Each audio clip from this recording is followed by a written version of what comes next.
Pessoal, hoje na verdade eu vou fazer um pedido a vocês. Eu sei que vocês gostam de polêmicas. Eu sei que vocês gostam de... Hã? Gosta não? Hã? Foi? Hoje não. Então nós vamos nos concentrar aqui no livro de Mateus. Tem muita coisa a ser dita, então eu vou pedir que o mínimo de interrupções possível e quando for questionar alguma coisa que seja voltado ao que nós estamos vendo, porque senão nós vamos chegar ao final do ano e não saímos de Mateus. Então vamos nos concentrar. Deixa eu projetar aqui, que semana passada acho que eu não projetei.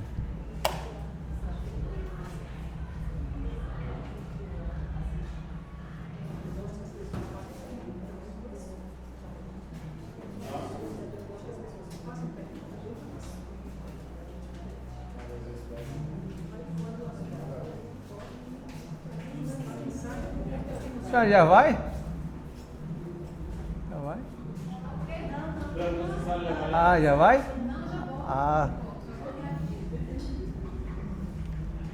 Bom, acho que não vai dar para vocês enxergarem aí, né?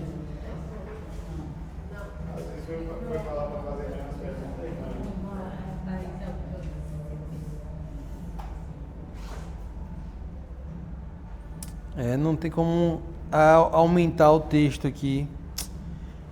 Infelizmente não. Mas vamos lá. Apagaram o nosso quadro, que eu queria só fazer um resumo aqui. Porque na última aula eu não falei sobre João não, né? Fiquei faltar falar de João, né? Então vamos falar rapidamente sobre João. João, Ney até postou lá no grupo. E repete aí, por favor, o que é que diz lá naquele... Tá funcionando não? Tá ligado. Só olha aí, por favor, Ney.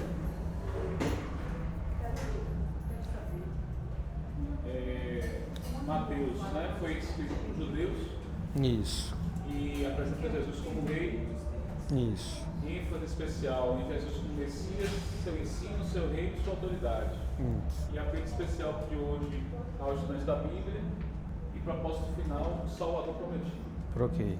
Aí vem Marcos, que foi feito para os romanos, apresenta Jesus. Que aí rapidinho, lembrando que eu falei, não é para os romanos, são para os não judeus, os gentios. Que é importante fazer essa, não é uma correção, porque quando a gente fala romanos, a gente está restringindo a um grupo. E é um grupo muito mais amplo do que só os romanos. É aquele que não é judeu, tá? Apresenta Jesus como um servo, né? ênfase especial no livro, nas atividades de Jesus, milagres para ajudar as pessoas. Apelo especial para os dias de hoje, a pessoa comum, a homem de negócios. Essa aí, E proporcionar o Salvador poderoso. Sim. Lucas foi escrito para os gregos, apresenta Jesus como filho do homem. Que aí rapidinho também, como nós falamos, não é os gregos, mas os intelectuais que tinham por base o aprofundamento na cultura helênica, que era a cultura grega. Então eu não posso dizer que é só o grego, porque havia grego que era leigo.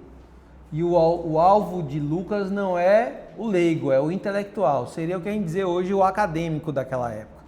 Né? As pessoas que levariam em consideração fatos históricos importantes para o seu convencimento. Tá? Então é por isso que é importante dizer que não foi para grego, foi para a classe intelectual da época, que não era restrita só a gregos. Boa parte era... porque a cultura grega era o ápice do conhecimento da época. ênfase especial do livro, na humanidade perfeita de Jesus. Isso, o homem perfeito. E apelo especial para os dias de hoje, ao erudito, pensador, idealista, que procura a verdade. Isso. E apresenta Jesus como um Salvador perfeito. Isso. João, aqui está os crentes. Que aí no texto, no quadro que nem colocou, diz que é aos crentes. Na verdade não é aos crentes, é a todos. O Evangelho de João alcança crente, descrente, intelectual, erudito, ignorante, ele alcança todos. Ele tem uma linguagem simples, fácil de entender da época, mas ele traz elementos do convívio da sociedade da época, que, por exemplo, Jesus vai falar sobre o eu sou. São 7 frases que Jesus diz, eu sou.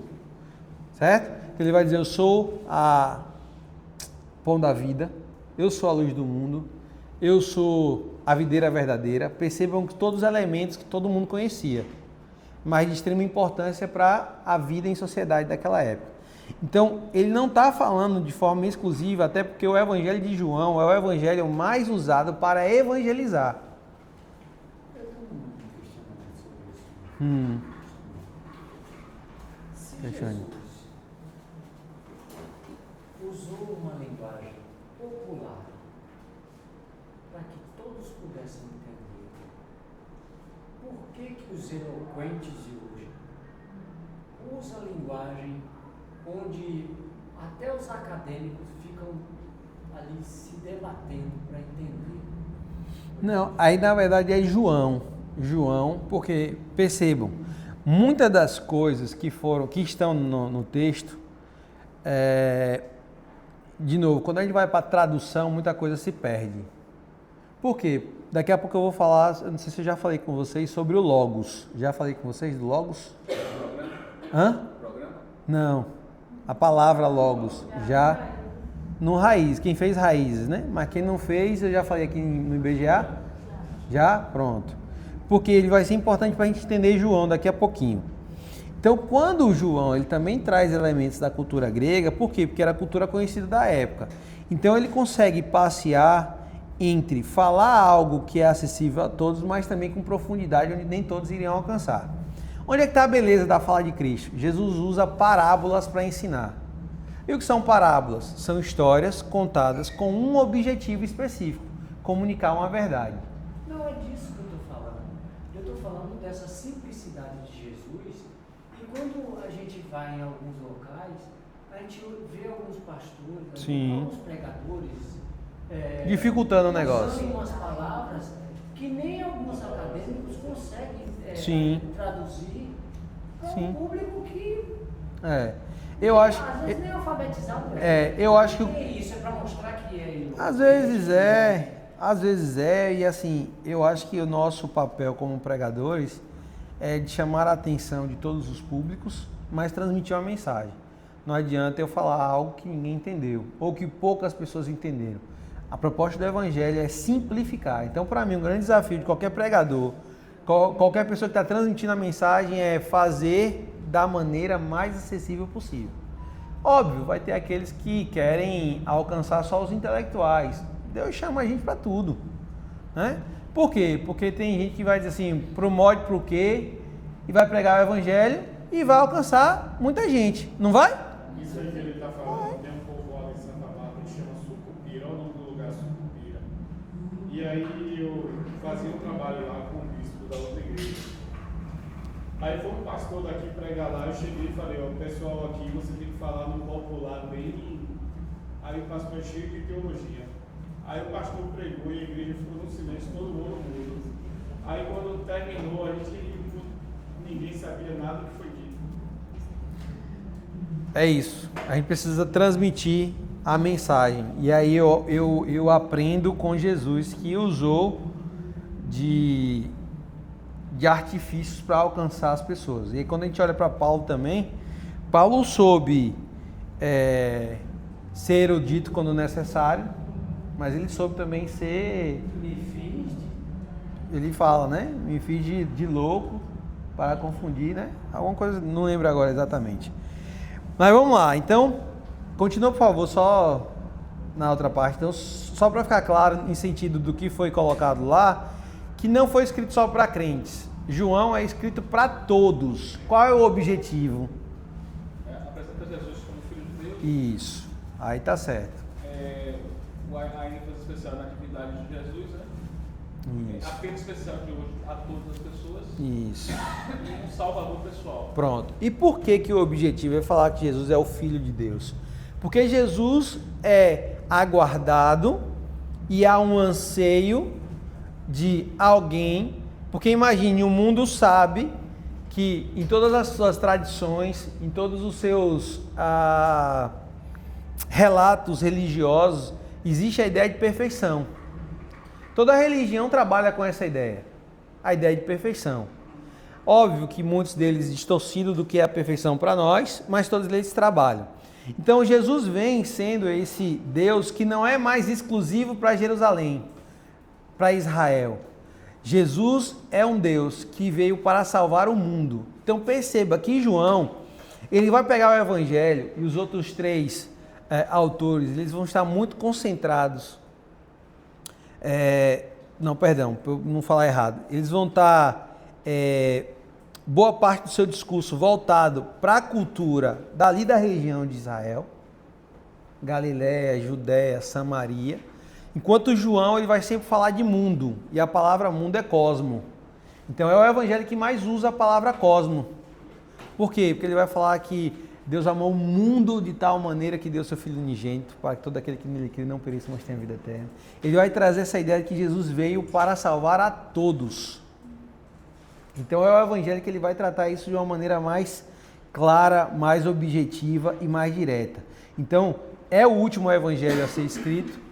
E alguns defendem que João, ele escreve no sentido, depois dele ter acesso aos outros três evangelhos, ele olha e diz, faltou ser dito muita coisa, então eu vou escrever e vou dizer. É por isso que ele não usa as mesmas histórias, as mesmas narrativas, né? Ele vai trazer elementos diferentes, ele vai trazer histórias que não estão contidas nos outros, mas que não contradizem, mas ele vai trazer outras revelações acerca de Jesus e ele vai ser concentrado em quebrar as ideias de que, por exemplo, ele é muito claro nos milagres que Jesus faz. São 7 também. 7 sinais miraculosos. Que começa com boda de Caná da Galileia, e aí depois nós vamos ver isso quando a gente for falar de João. Certo? Então, dito isso, né, vamos entrar agora no Evangelho de Mateus. Eu vou seguir a ordem do que está, né, na nossa Bíblia tradicional, não na cronológica. Alguns vão colocar Marcos como sendo primeiro, e aí a gente já falou isso na aula passada. Então vamos trabalhar primeiro um pouco Mateus, e aí depois nas outras aulas nós vamos trabalhar Marcos, Lucas e por último João. Então muita coisa que eu vou dizer, Mateus vai ser o mais delongado, porque muita coisa que está em Mateus está nos outros também. Então, quando a gente entrar nos outros evangelhos, nós não vamos abordar novamente. Então, agora nós vamos entrar aqui de forma muito específica no evangelho de Mateus, só pontuando aquilo que vai ser citado pelos outros. Mas aqui tem alguns fatos que eu coloquei ali, agora eu não estou conseguindo ampliar essa... Não sei como é que...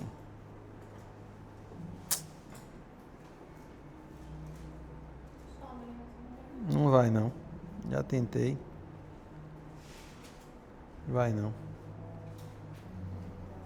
não aumenta a letra,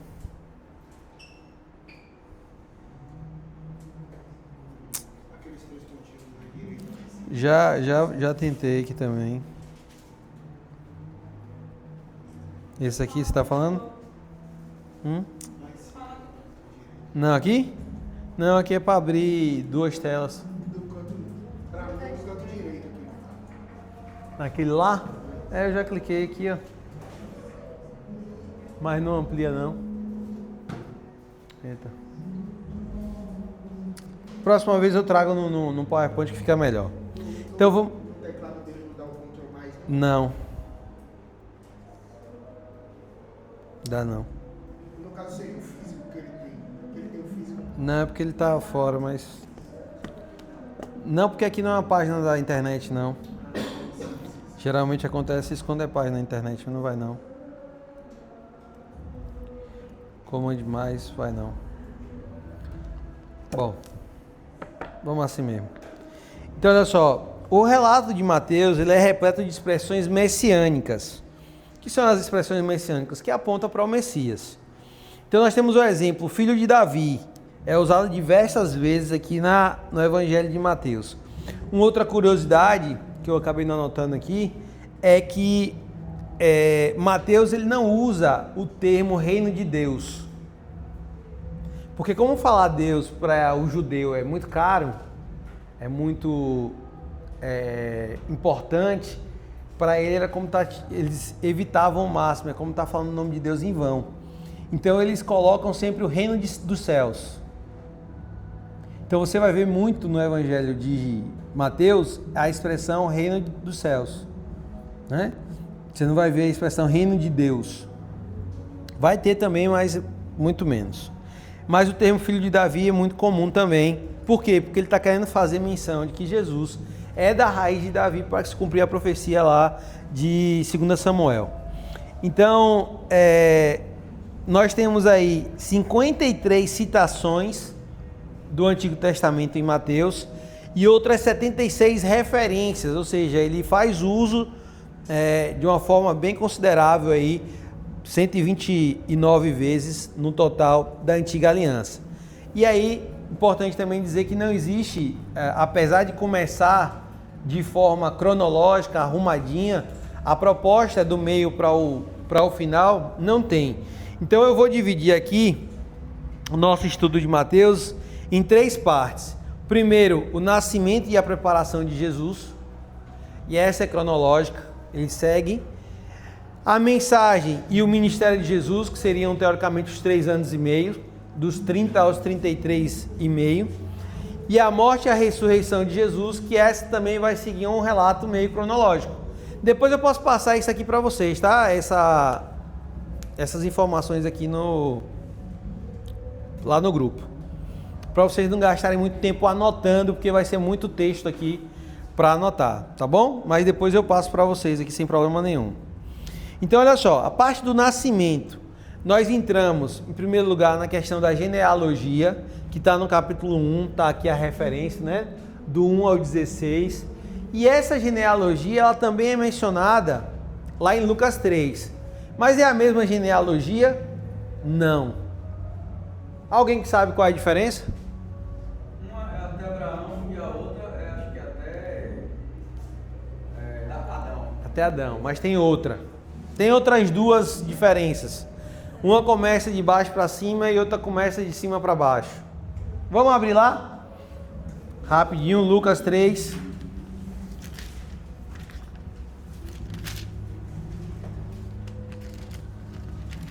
E aí nós vamos... Lucas 3, 23.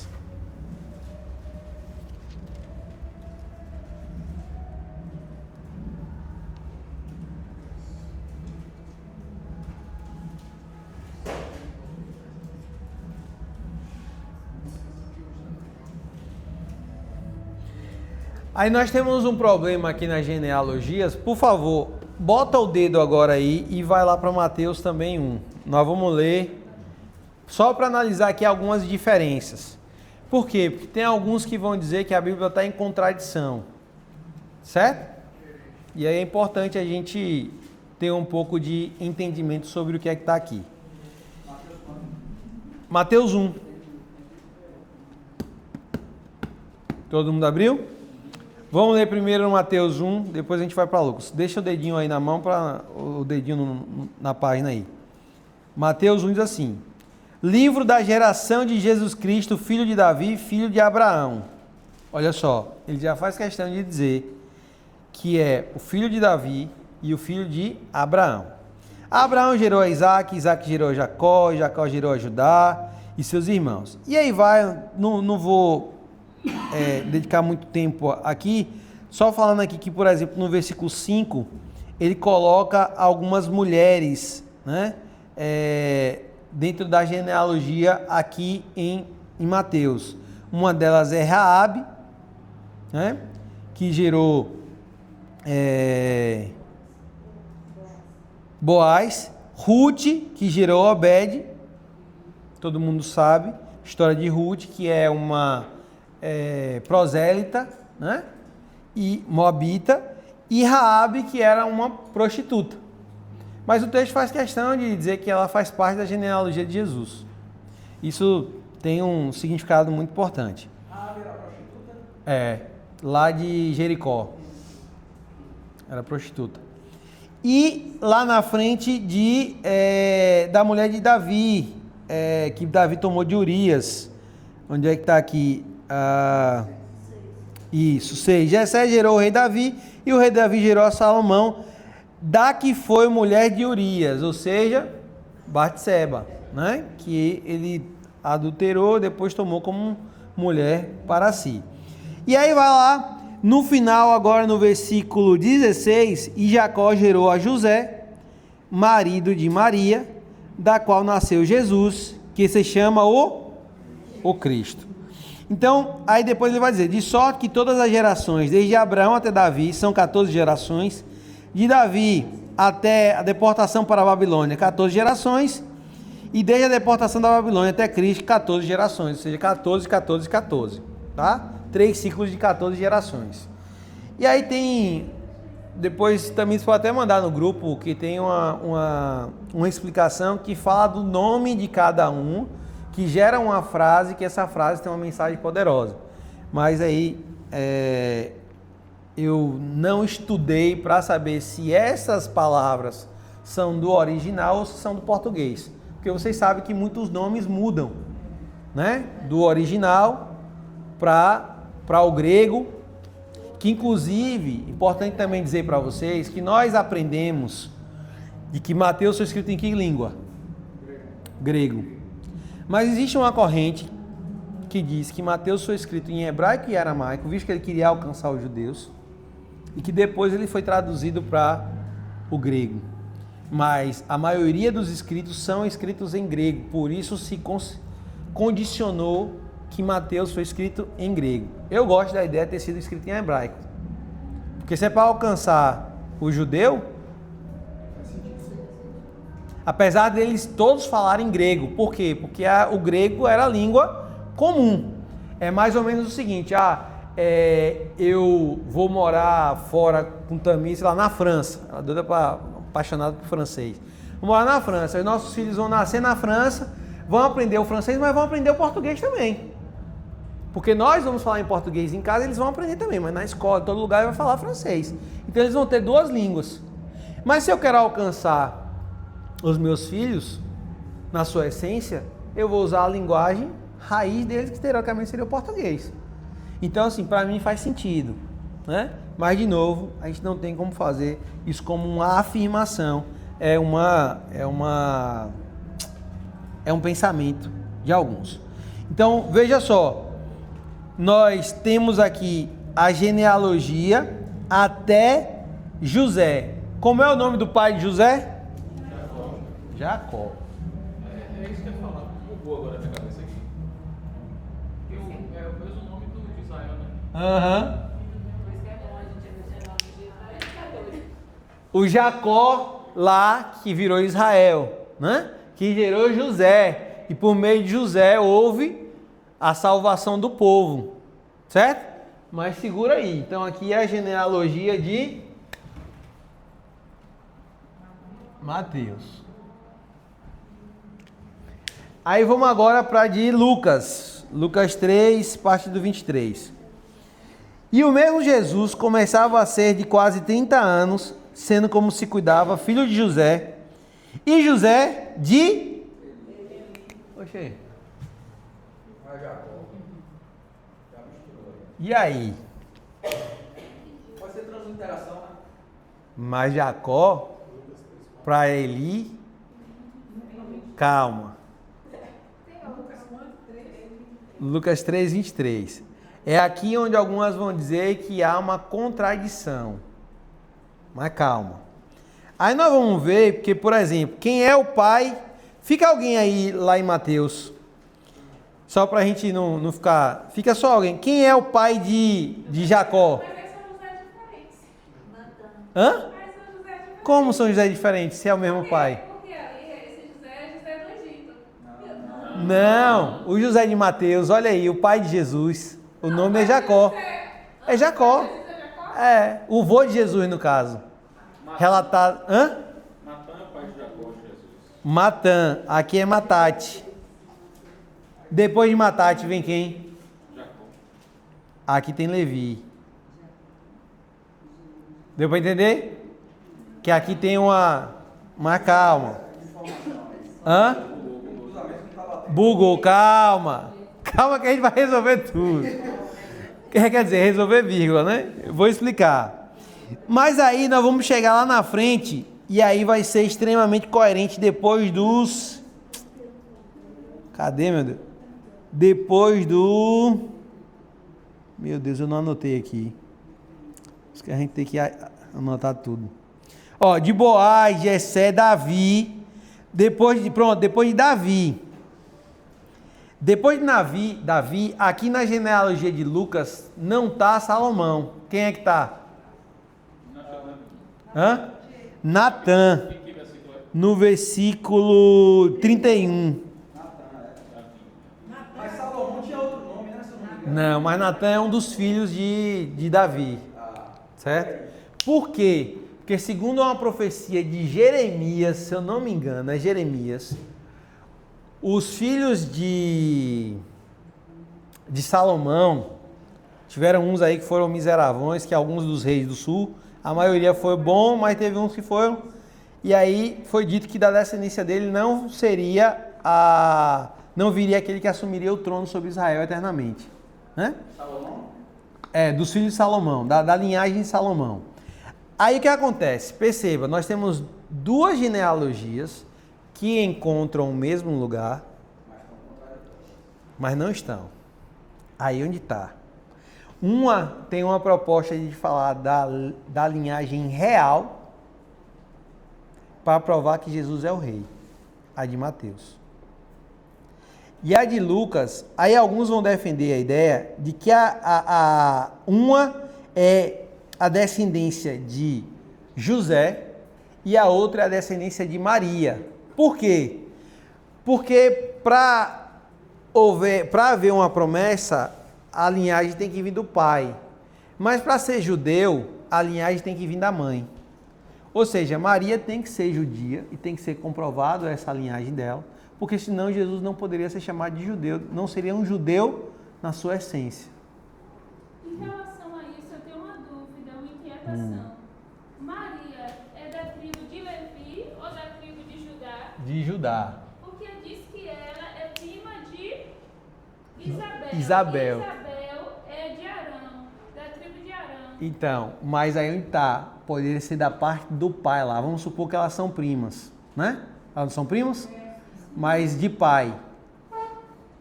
Certo? Mas a mãe não. Então Maria é da tribo de Judá? É.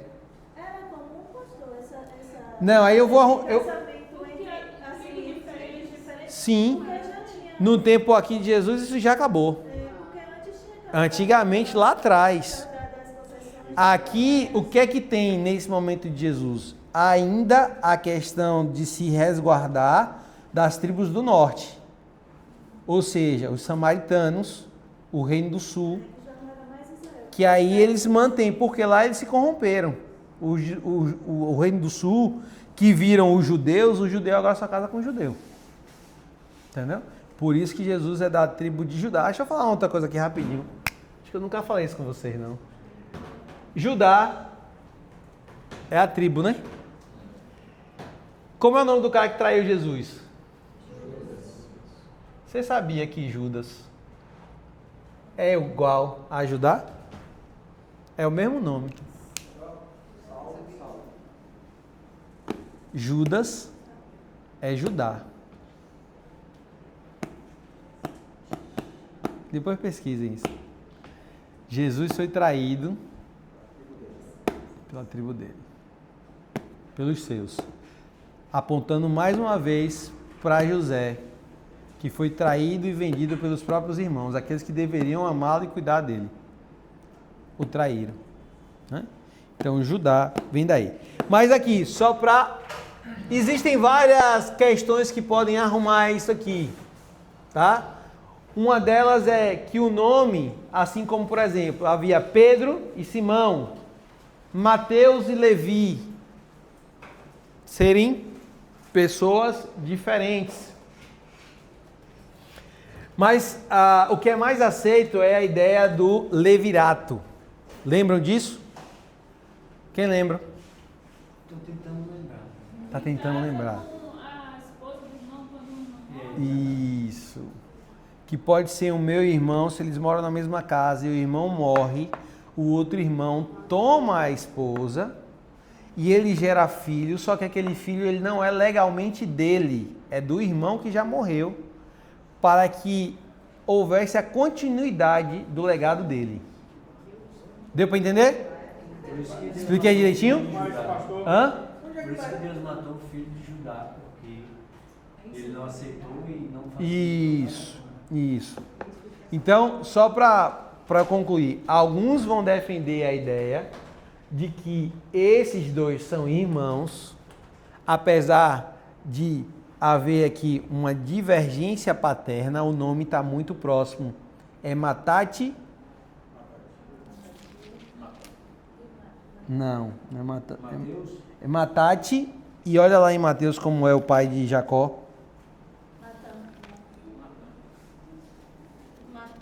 Matã. Então, Transliteração. isso. Aí vão defender que o pai é o mesmo dos dois. Mas um chegou a Jacó e o outro chegou a Eli. Ou seja, um é o pai biológico e o outro é o pai legal. Então, das duas linhas, Jesus vem de promessa. Isso. Agora, Tanto de José. Agora, isso é realmente só que agora, Vamos. o que está prometendo? Depois Como é pega. que está essa profecia de Salomão que do trono de Salomão não viria o rei? É Jeremias. Pô, eu não vou lembrar agora, mas eu pego depois e mando no grupo. É Jeremias 22. Eu não me recordo agora, mas eu vou pegar. Depois eu pego e passo para vocês. Foi o rei. Não é Ezequias, não. Fala aí o nome de um rei miseravão. Não, mas. Não. Ah, Manassés. Mas é Manassés e outro. Que é. Ou é antes dele ou é depois dele. Aí. Eu vou pegar depois. Porque eu tenho quase certeza que é Jeremias, mas eu não decorei isso, não. Foi antes ou depois? Foi antes. Mas Acabe é reino do norte. Não é do reino do norte, não. É do reino do sul. Entendeu? É da região da Judéia. Então aqui nós temos essa questão da genealogia, que, de novo, dá para explicar tudo? Não, não dá. Nós não temos. Mas aí é o que eu acho mais interessante, é que até nisso, a Bíblia ela não faz questão de querer deixar tudo maquiado. Porque se fosse uma questão lógica, talvez não, vamos, como tem muita gente que diz assim, a Igreja Católica mudou os escritos, a Igreja Católica, a Igreja Primitiva, os concílios fizeram a alteração do texto. Não, tivesse feito, tinha corrigido muitas coisas que nós não sabemos até hoje, mas está do jeito que foi escrito e acabou.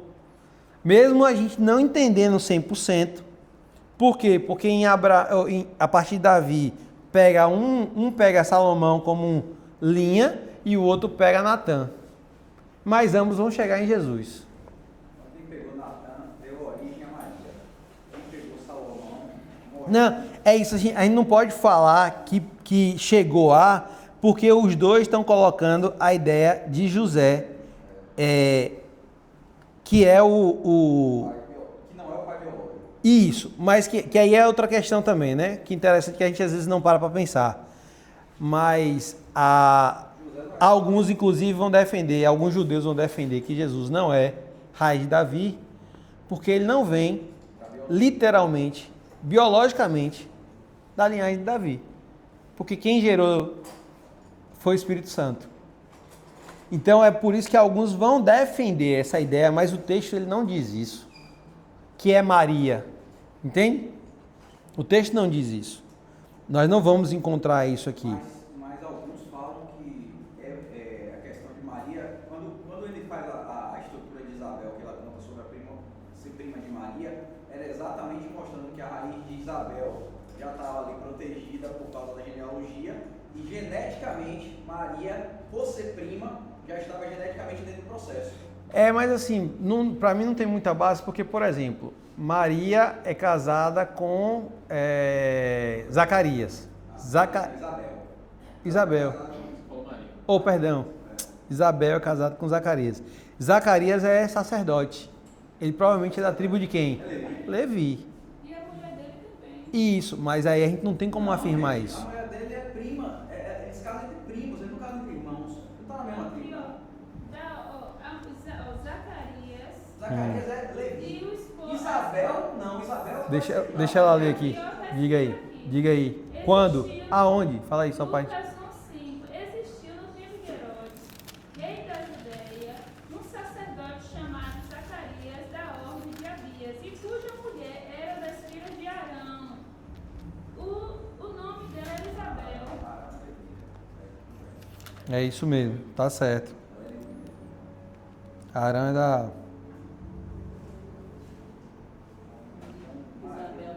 Mas isso nunca deu Não, Maria como prima podia ser Judá. Mas, de novo, isso não faz de Maria também da filha de Arão. Porque pode ser do outro tronco. Exato. Isso. Como prima podia ser Judá. Mas Isso. isso nunca trouxe brilho para mim, por quê? Porque Jesus era comprovado judeu, da tribo de Judá e da tribo de Levi, rei sacerdote, então para mim nunca foi um brilho, É. uma péssima. Isso. Então não gera nenhum tipo de polêmica. Vamos lá. Então, resolvida aí a questão da genealogia, que essa aqui é a ideia. Essa aqui é a ideia do Levirato que resolve isso, né? É uma das conjecturas, mas a gente não pode de novo. Tem coisa que a gente não tem como afirmar porque a Bíblia não afirma, né? Então, são só explicações que eram muito comuns no tempo de Jesus. Até hoje, entre os judeus, até hoje existe a lei do Levirato. Eles ainda fazem isso. Se alguém morreu, o irmão tem que assumir. Está em Deuteronômio 25:5. Não, eu já conheci sobre isso. Agora, desde que o senhor falou, eu fiquei bolado com uma coisa. Porque a lei do leviado não é só seu irmão gerar filhos. Isso. Gerando filhos, ela é eliminada, não é isso? Não tem a obrigação. Se ele não tiver filhos, o irmão tem por obrigação, por amor ao irmão, A tirar da dúvida. entendeu? Mas se ele já tiver filho, não. Aí o filho pode dar continuidade. Pronto. Entendeu? Hã? Pode não, que deve o quê? Hã? Vamos lá. Tá confiando no seu irmão.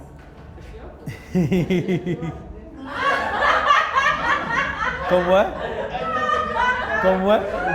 Se for feio, pior ainda, aquela Ela palavra. não falou. Mas Foi ela, verdade. é independente de qualquer coisa, porque assim, imagine você. Eu não tenho coragem de casar, de namorar a mulher de um amigo, velho. Imagine, irmão. Mas aí entenda. É porque como é cultural.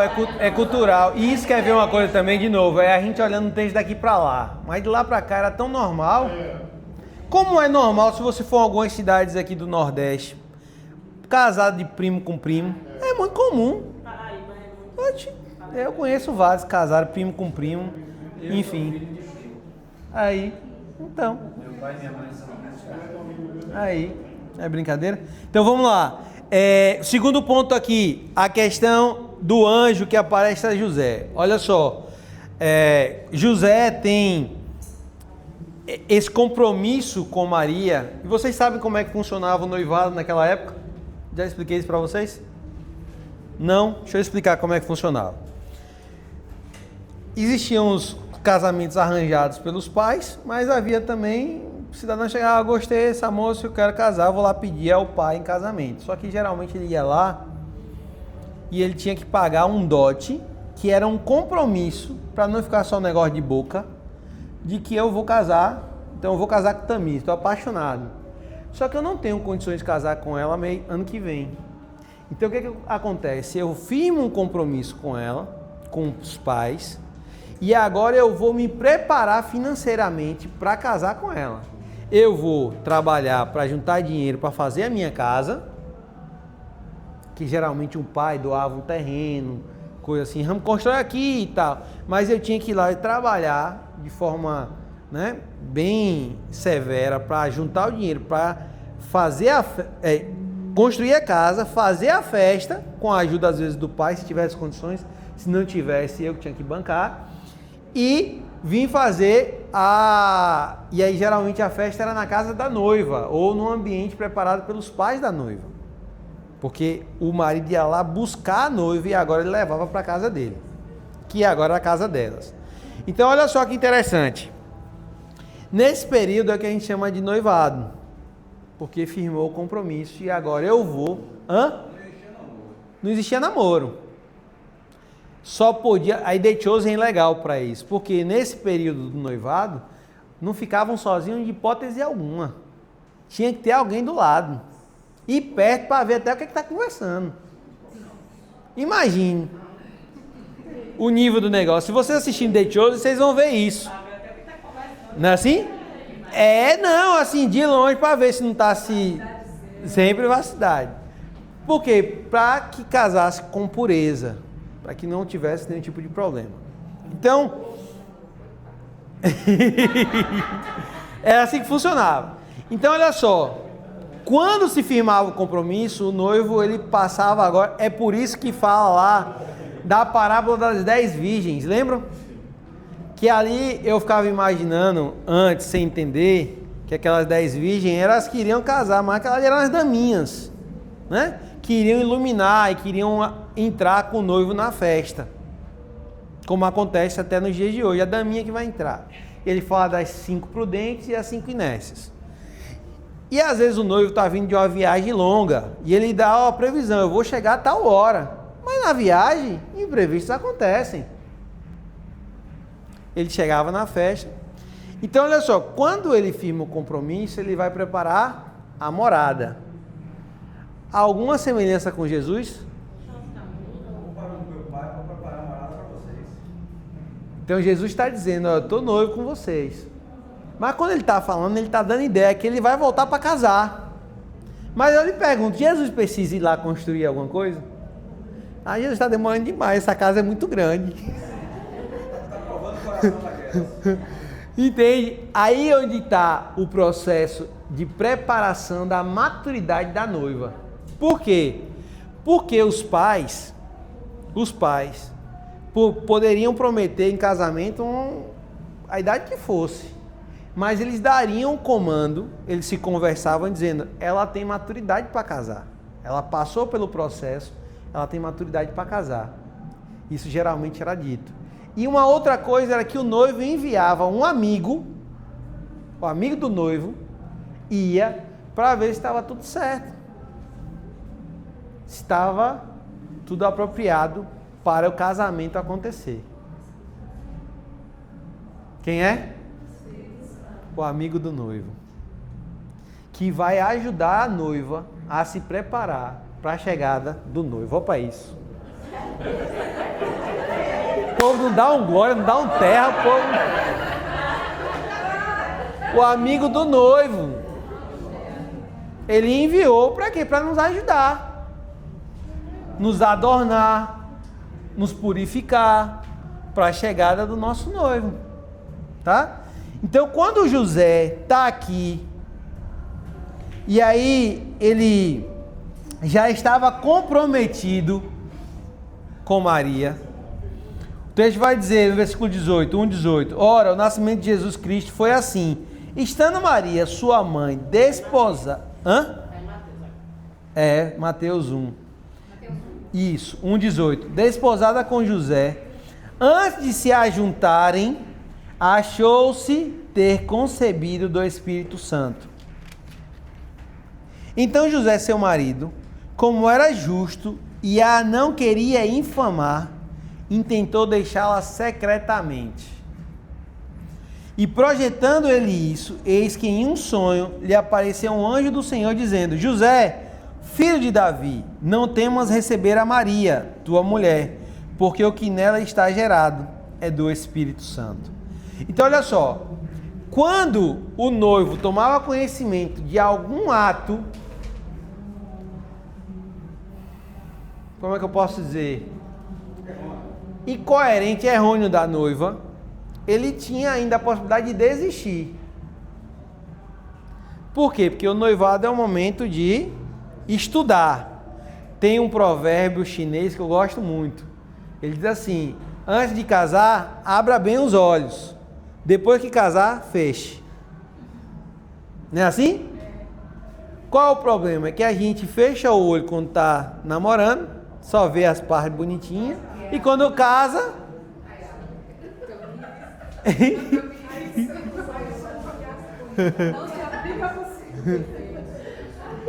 Tem que fechar o olho, por quê? Casou, filho. Acabou, agora... Na hora que a gente quer abrir, é o Espírito Santo. Então José, ele sabe que Maria está grávida. Pô, como é que eu vou tomar para mim uma mulher que está grávida? José sendo de uma família decente, ele diz, opa, peraí. Só que ele é tão... Isso mostra um pouco da generosidade. Por quê? Para ele sair por cima, ele poderia colocar o nome dela na Medina. Está grávida. E acabar com a reputação de Maria. Mas até isso mostra que ele tentou fazer isso secretamente, para não expor Maria. Por isso que ele era justo.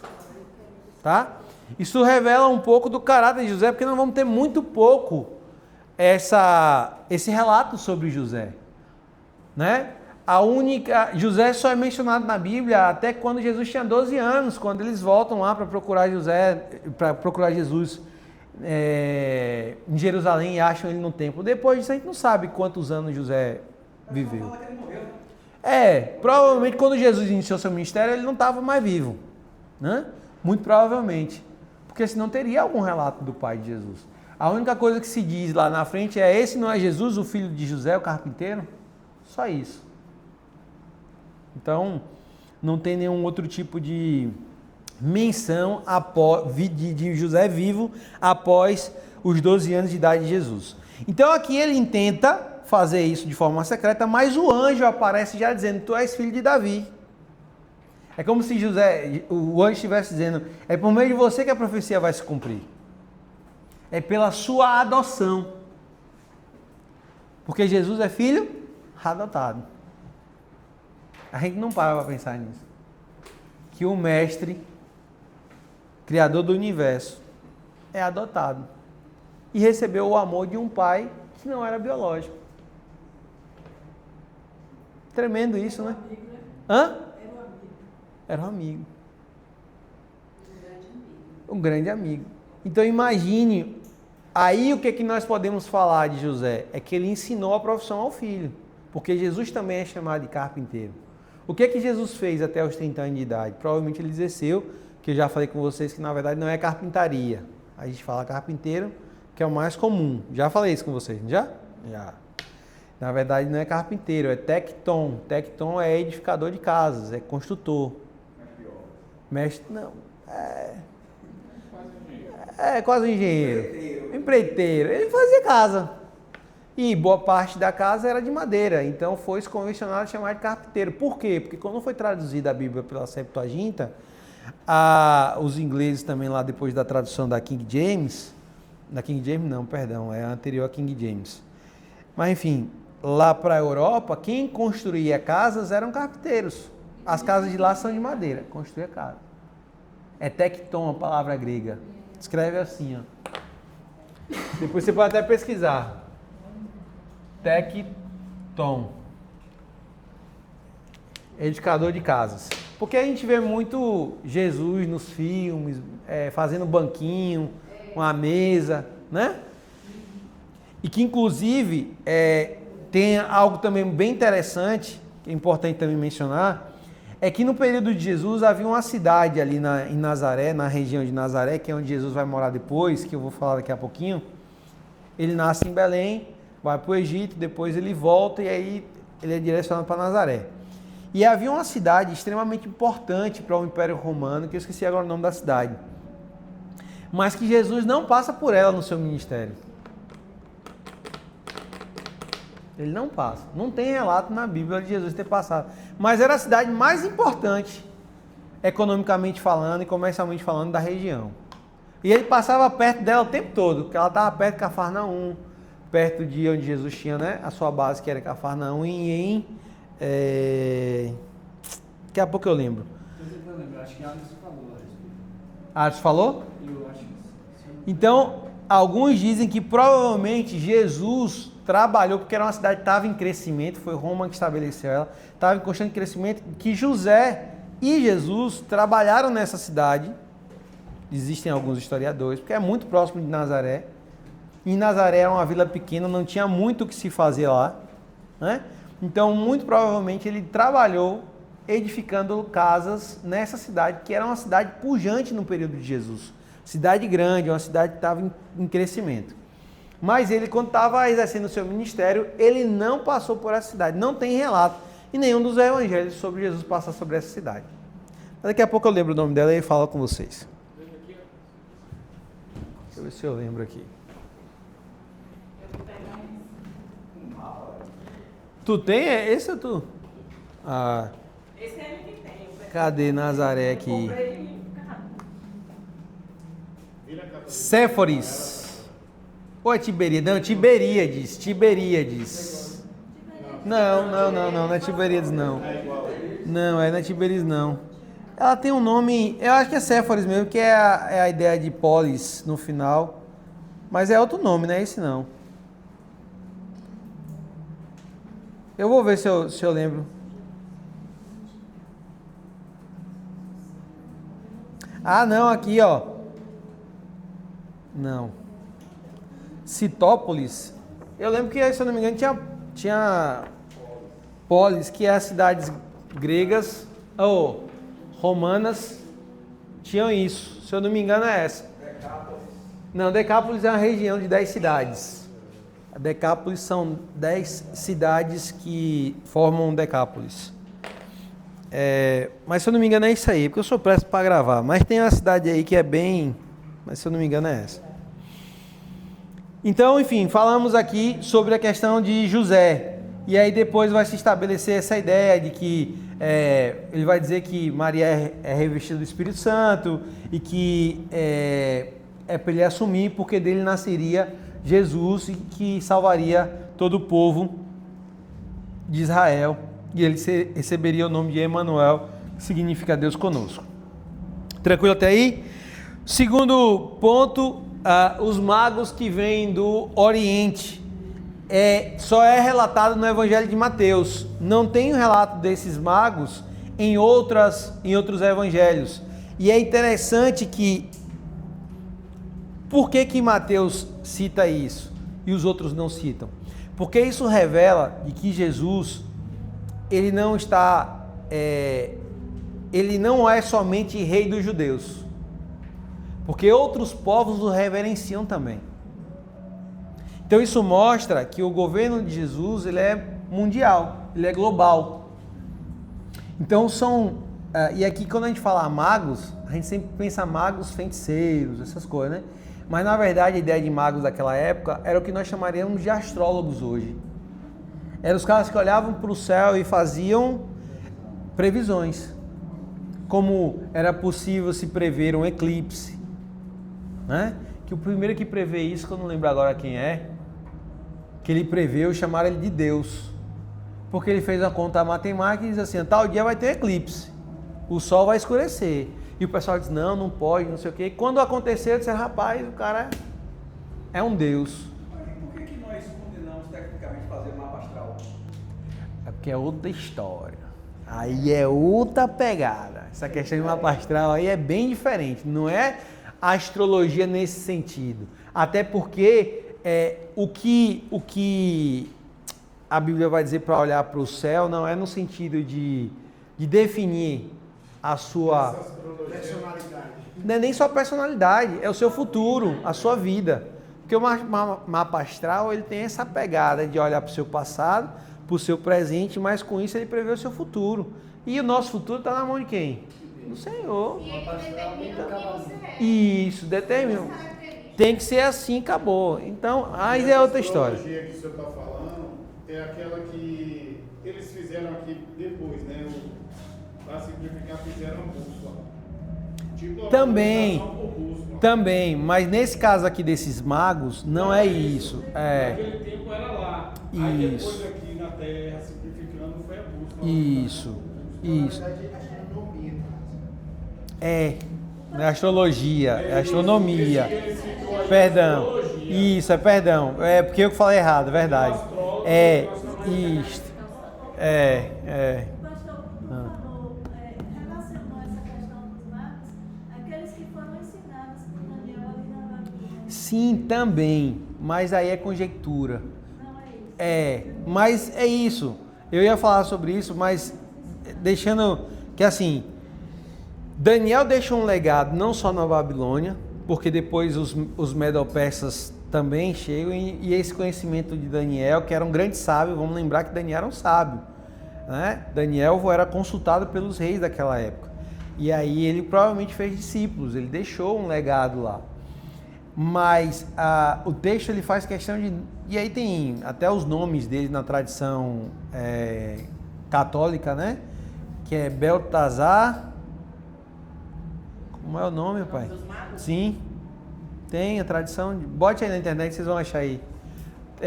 O nome dos reis magos que aparece é Beltazar. Baltazar. Beltazar é Daniel, o nome de Daniel. Gaspar. E Melquior, isso. Segundo a tradição, esses são os nomes deles. Que não eram 3 reis magos, eram 3 presentes que estavam. Isso, mas é isso que eu ia entrar. Que tem a tradição que diz que são 3 reis magos de países diferentes, de nações diferentes, que se reuniram para ir levar adoração.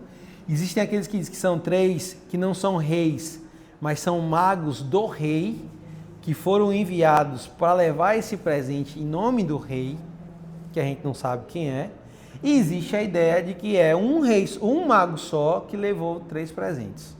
Então, mas o fato é que Mateus está colocando isso aqui para revelar de que não é algo só de Israel.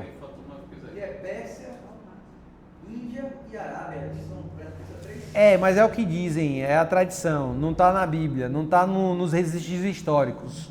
Aí é conjecturas. Está falando do livro Fator Melquisedeque. Sim. Fala sobre essa questão aí do anúncio de Jesus para outros povos.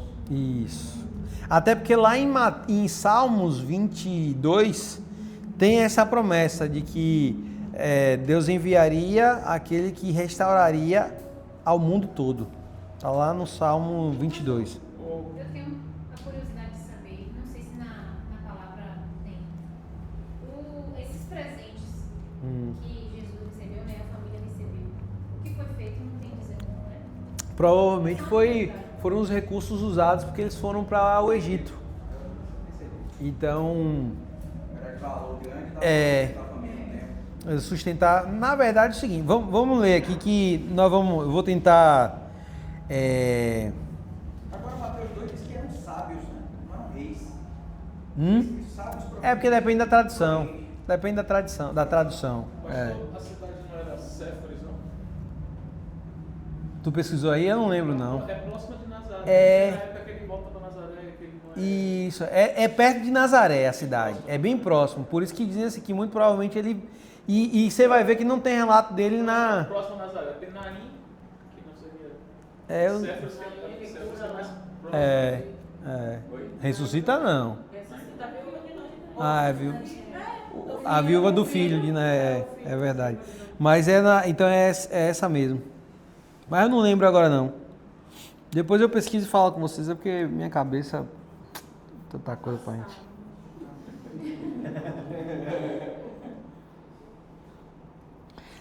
Vamos lá, capítulo 2. E tendo nascido Jesus em Belém da Judéia, no tempo do rei Herodes, eis que uns magos vieram do Oriente a Jerusalém.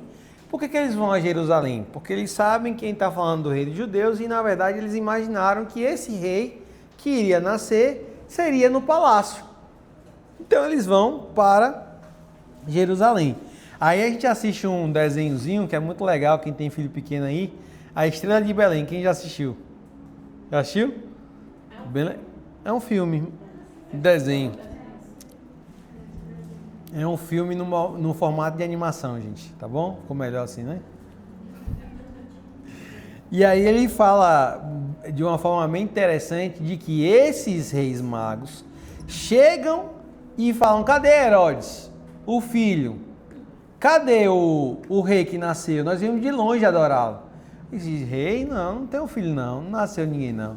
E aí no diálogo é interessante que ele diz assim, então nós vamos procurar. Os caras sacam que não é Herodes o pai da criança e que Herodes fica meio chateado com esse negócio de rei dos judeus, ou seja, vão tirar o nosso governo, e ele diz assim, então vai lá, e quando você achar, você volta aqui para dizer onde é que está, para a gente ir lá adorar ele. Eu também quero prestar reverência a esse Deus, a esse menino. E aí ele sai, quando encontram o menino lá, adoram, mas depois eles não vamos voltar lá para avisar não, porque se voltar lá para avisar, vai dar ruim. E aí eles se picam embora. Só que aí Herodes faz o quê? Manda matar todas as crianças até 2 anos. Manda matar. Exatamente, apontando também a ideia lá de Moisés. Assim, nesse primeiro momento, até o capítulo 6, 7, nós vamos ver muitas semelhanças do relato de Mateus apontando para Jesus e Moisés. Esse é um deles. Né? Nasceu e as crianças têm que ser mortas, por quê? Porque havia uma profecia que nasceria o libertador. Então o faraó diz assim, vamos matar todas as crianças, porque aí não tem libertador. Só que aí Moisés nasce, né? E tem toda aquela situação lá. E não só vive, mas como vive dentro do palácio do rei, do faraó. Né? Eu ouvi uma colocação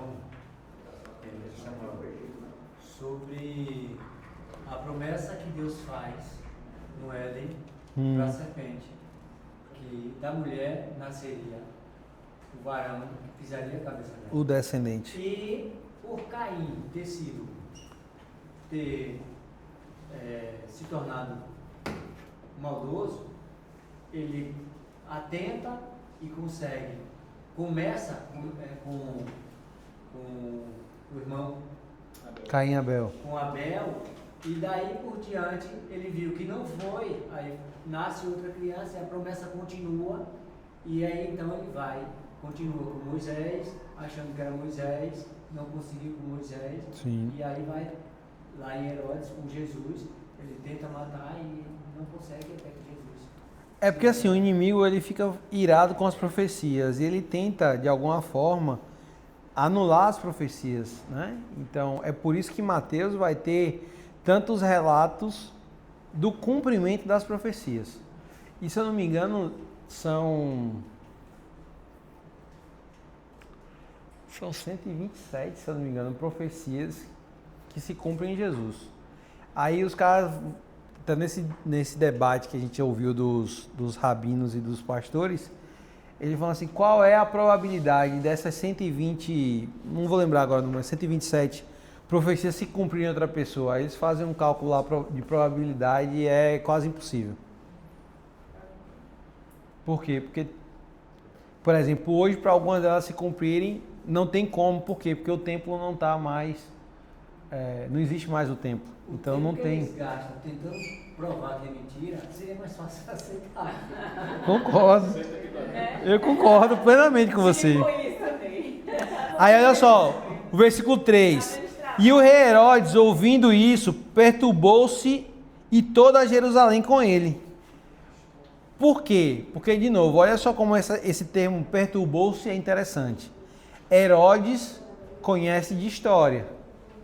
E Herodes sabe que quando Deus se levanta, ele não entra para brincar.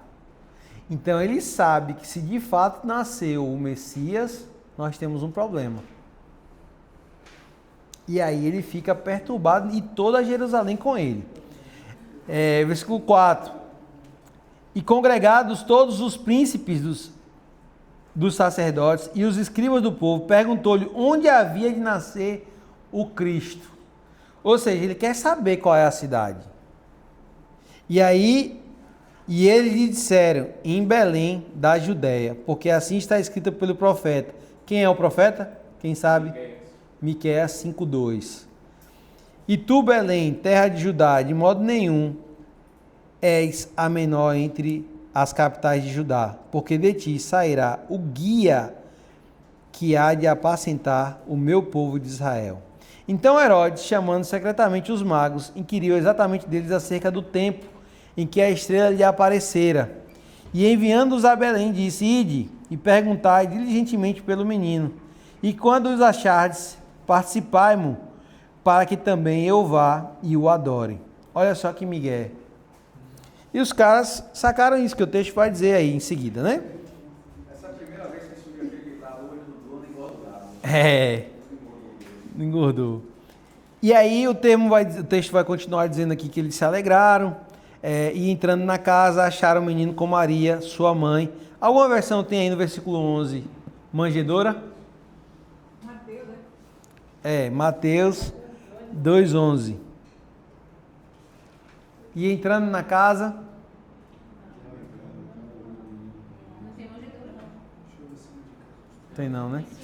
Todo mundo é casa? Todo mundo é casa. Onde vem manjedoura? De onde vem a manjedoura? Do presépio de Natal.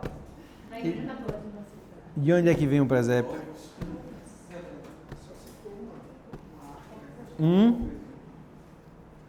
Bora, gente. Pensa aí um pouquinho. Vem de onde, Roma?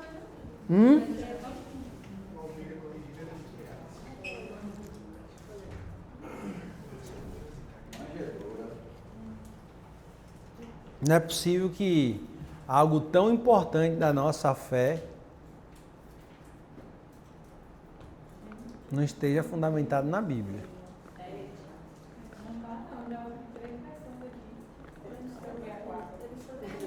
Bora? Dá o Google aí. Hã? Lucas 2, de 7 a 14. Ah! Lucas 2. Aqui fala o seguinte: de modo contrário à tradição, os magos não visitaram Jesus na manjedoura na noite do seu nascimento, conforme fizeram os pastores. Chegaram alguns meses depois e visitaram o menino em sua casa, o menino com Maria e sua mãe. Todas as vezes que Jesus e sua mãe são mencionados juntos, ele é mencionado primeiro. Aí Pronto. Olha só. Vamos ler. 2:7. E deu à luz o seu filho primogênito e envolveu-o em um pano e deitou-o numa manjedoura, porque não havia lugar para eles na estalagem. Então não foi. É Lucas 2:7. Então o que acontece? Percebam que por conta da tradição, nós achamos que esses reis estavam no momento do nascimento de Jesus. Só que quando Jesus nasce, surge a estrela e brilha. E aí eles vão agora acompanhar essa estrela e eles chegam um tempo depois. Meses depois, Tecnicamente, meses depois. E aí é meses depois que levanta a bola para Herodes, e por isso que Herodes diz assim, para evitar problema, vamos botar lá a criança de 2 anos. Hã? Não entendi. Pela média, vamos matar lá as crianças tudo de 2 anos. E aí é quando... porque no nascimento, que só é relatado em Lucas, capítulo 2, o nascimento de Jesus, e que aí vai dizer esses detalhes de que ele foi para lá. Por que José vai para Belém? Quem sabe? Fazer o censo. Pronto, fazer o censo. E por que ele tem que ir para Belém fazer o censo? Não, porque ele era de Belém. E aí o homem tem que fazer o censo na sua cidade de origem. Para ser contado, não, é pelo nível de contagem mesmo. Para ser contado entre os seus parentes. Não tinha IBGE. Nem IBGA. E aí eles vão... Porque é o seguinte, eu já ouvi muita gente dizendo assim, por que eles fazem uma viagem dessa, que não era uma viagem fácil? E ela grávida, né? E ela grávida. Por que não esperou? Porque tinha um limite. Tipo assim, é uma semana de censo, tem que ir, acabou. Se não for... Quase isso. Mas não participar de um censo na época de Roma era um crime passível de morte, de prisão, justificava os poucos casos de doença, porque mesmo doente tinha que ir. Porque imagine, a mulher está grávida, ele poderia dar justificar o voto? Não poderia? Pô, tá grávida. Já deixei de ser mesária. Hã? Então, mas é isso que eu tô falando. Aí o texto vai dizer aqui que...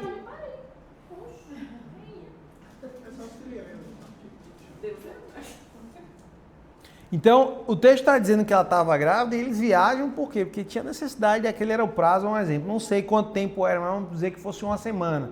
Você tem uma semana para fazer o censo. Se você não está lá na cidade naquela semana... E aí isso era importante também porque movimentava a economia da região. Por quê? Porque todo mundo tem que viajar, o que está longe, o que está perto, né? E aí movimenta a economia. Então as festas tinham essa proposta, as festas, as tradicionais, né? As 3 maiores, de movimentar a Jerusalém. E esses outros movimentos movimentavam os recursos, né? E aí, de novo, as estradas eram cuidadas, não tinham mais assalto por conta daquilo que eu falei de vocês, da Pax Romana, né? Que não permitia mais que houvesse salteadores de qualquer forma nas estradas. Então, isso tudo era controlado por Roma. Então, aqui nós temos essa ideia da manjedoura. E aí tem uma música que eu gosto muito, diz assim: se o Senhor da eternidade nasceu numa estribaria ou numa manjedoura, algo me diz que ele pode nascer em minha vida. Pai, arrepio todo. Porque o Deus da eternidade, ele nasceu na estribaria. Dá um poema, isso, né? É uma música. Tu cita o para não fazer plágio. Se o Senhor da eternidade nasceu numa estribaria, algo me diz que ele pode nascer em minha vida. É um rap. A gente curte rap, hip hop, reggae, tudo. O menino gosta de... só não gosta de funk, mas tem uns hip hop top aí. Sim, então vamos lá, voltando aqui para os Reis Magos. Pastor, não aguenta dar para aquela do senhor e lembrar da vez que o senhor foi na igreja do Retetel. Ah, menino. Imagina esse homem na igreja do Retetel. Mistério puro. Vamos lá. 2 do 1 ao 12, falamos dos magos, agora do 13 ao 28. A fuga para o Egito, né? É interessante pensarmos que com tanto lugar para eles fugirem, por que para o Egito?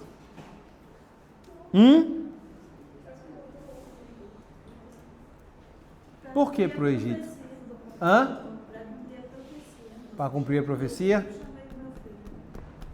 Do Egito chamei o meu filho. Rapaz. Tá afiada. Tá afiada. Mas também tem outra questão. Essa é para cumprir a profecia, mas também tem uma questão política. O Egito não estava sob o domínio de Roma. Não de uma forma... eles tinham... como é que fala? Não é conchavo político, não. Eles tinham... Acordo também não é... Aliança. Oi? Eles estavam em busca de paz, então. Não é só de paz, porque dentro de Roma, dentro do Império Romano havia paz, mas segundo os princípios. Então, exemplo, se eles estão viajando para a região romana e alguém chega assim e diz assim: ficaram sabendo que Herodes mandou matar as crianças lá da região, vocês são de onde? De lá. Liga aí para Herodes para vir pegar eles aqui. Também faz ligação com o Antigo Testamento, que Deus tirou o povo do Egito. Isso. Mas entende por que por uma questão de aliança também era, vamos dizer assim, mais seguro? Porque lá não tinha vamos dizer assim, essa comunicação com o Império Romano. Eles eram aliados, eles tinham uma aliança, não estavam em guerra com o Egito. Tinham romanos lá, mas não comandando como os outros impérios, tá? Então, ele vai para o Egito, passa o período até a morte de Herodes. Depois que Herodes morre, eles são chamados para voltar. E aí, do Egito chamei o meu filho, como diz o profeta. né? Que esse profeta aqui foi quem mesmo? Espera aí que eu tenho aqui, eu anotei, só não estou achando. É Oséias 11:1, isso, Oséias. Exatamente. E aí, enfim, eles quando voltam, vamos lá para o 2:19.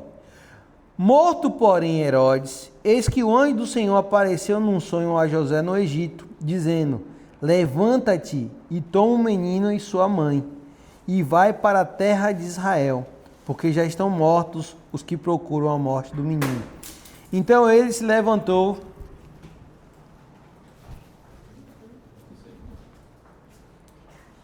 De nada, meu amor.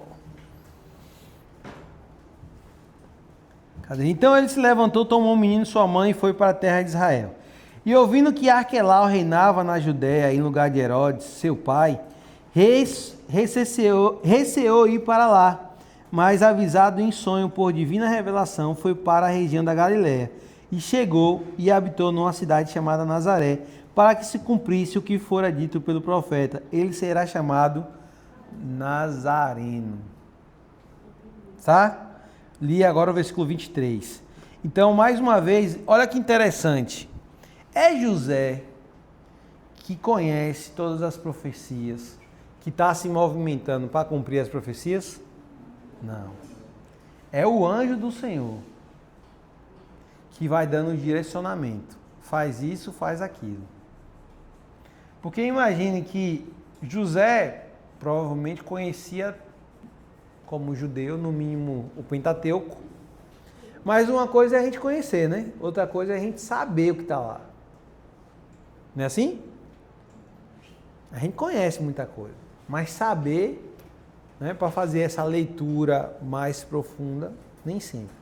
Então o anjo ia direcionando para que se cumprisse todas as profecias. E aí nós vamos ver aqui que só nesses dois capítulos, quantas profecias já foram cumpridas em Jesus. Por quê? Porque Mateus foi escrito para os judeus para comprovar a messianidade de Jesus. Oséias 11:1. Aí lá em Isaías,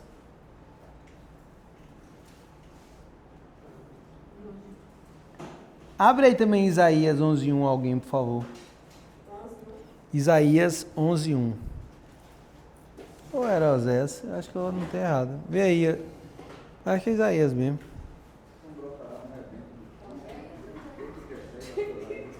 Vá, lê aí mais alto. Então brotará um rebento do topo de Jessé, e das suas raízes um renovo frutificará. O renovo é a mesma palavra usada para Nazaré. Para Nazaré? E renovo está com letra maiúscula aí? Na minha não está não. Mas é porque eu estou usando a tradução de 67. Deixa eu ver aqui agora. Vê aí. Na LTT tá. Porque aí tem um sinal de majestade.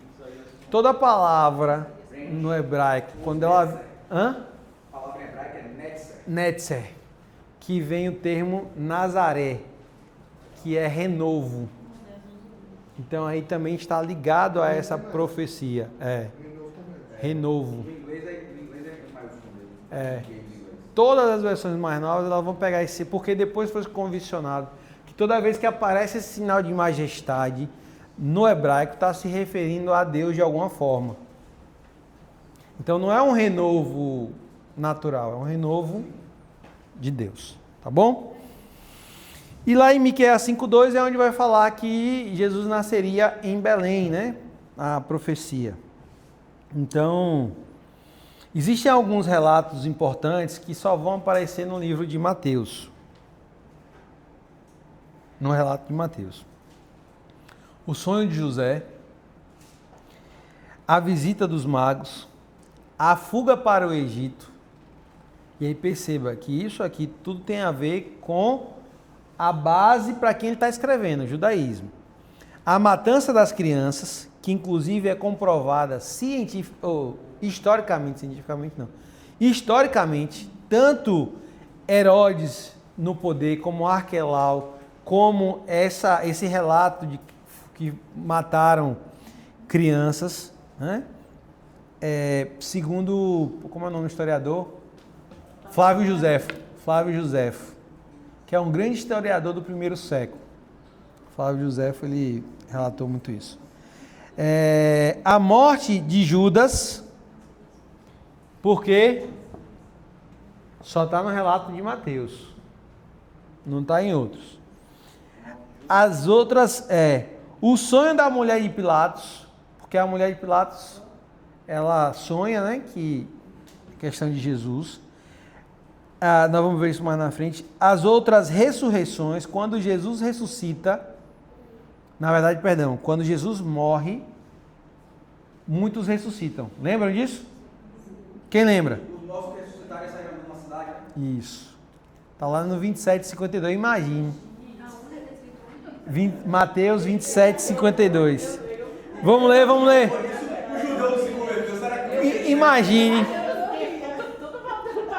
Imagine o tumulto. Tu enterrou alguém, tá lá uma semana, 10 dias morto.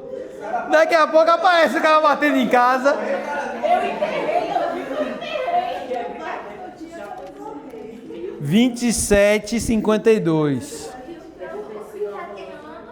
Não, o mais interessante é que Mateus faz questão de linkar os 3 fatos. Jesus morre, e ele fala no versículo 50, entregou o Espírito, né? A te entrega o meu Espírito. Mateus, você fica conversando, não escuta. 27:50. Vocês estão vendo o que eu tenho que aturar? Ainda bem que vocês estão aqui como testemunhas. Esse é o dia do namorado. E eu já...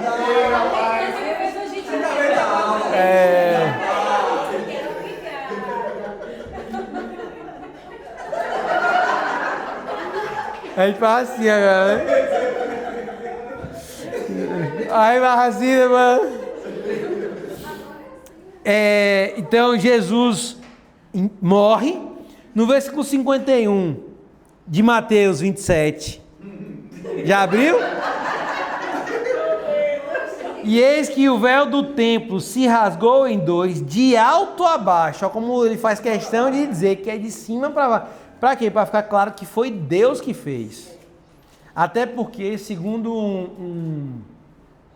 um comentarista, diz que seria necessário, se eu não me engano, eu sou péssimo por número, mas tipo assim, eram 50 cavalos de um lado e 50 do outro para rasgar o véu. Imagina. Cavalo que tem força de muitos homens. Eram necessários mais, porque era grosso. E o tipo de tecido de linha usado era muito forte. Então precisariam de... Eu não lembro exatamente não, mas... Era 80? Acho que é isso mesmo, é que eu não lembro... 10 centímetros de véu? Era. Bem, mas aí rasga de cima a baixo para mostrar que... Aí eu vi foi filme, foi desenho, não lembro, algo que eu achei bem interessante. Que ele não rasgando, partindo inteiro. Porque se parte inteiro, você não sabe de onde partiu. Ele ficou colado embaixo, só um pouquinho, só para demonstrar que foi de cima para baixo. Eu acho interessante, o texto não diz isso, só fala que se rasgou de cima a baixo, né? Mas entenda, na verdade, se você rasga e você vê o pano rasgado, você não sabe por onde rasgou, né? Mas o texto está dizendo...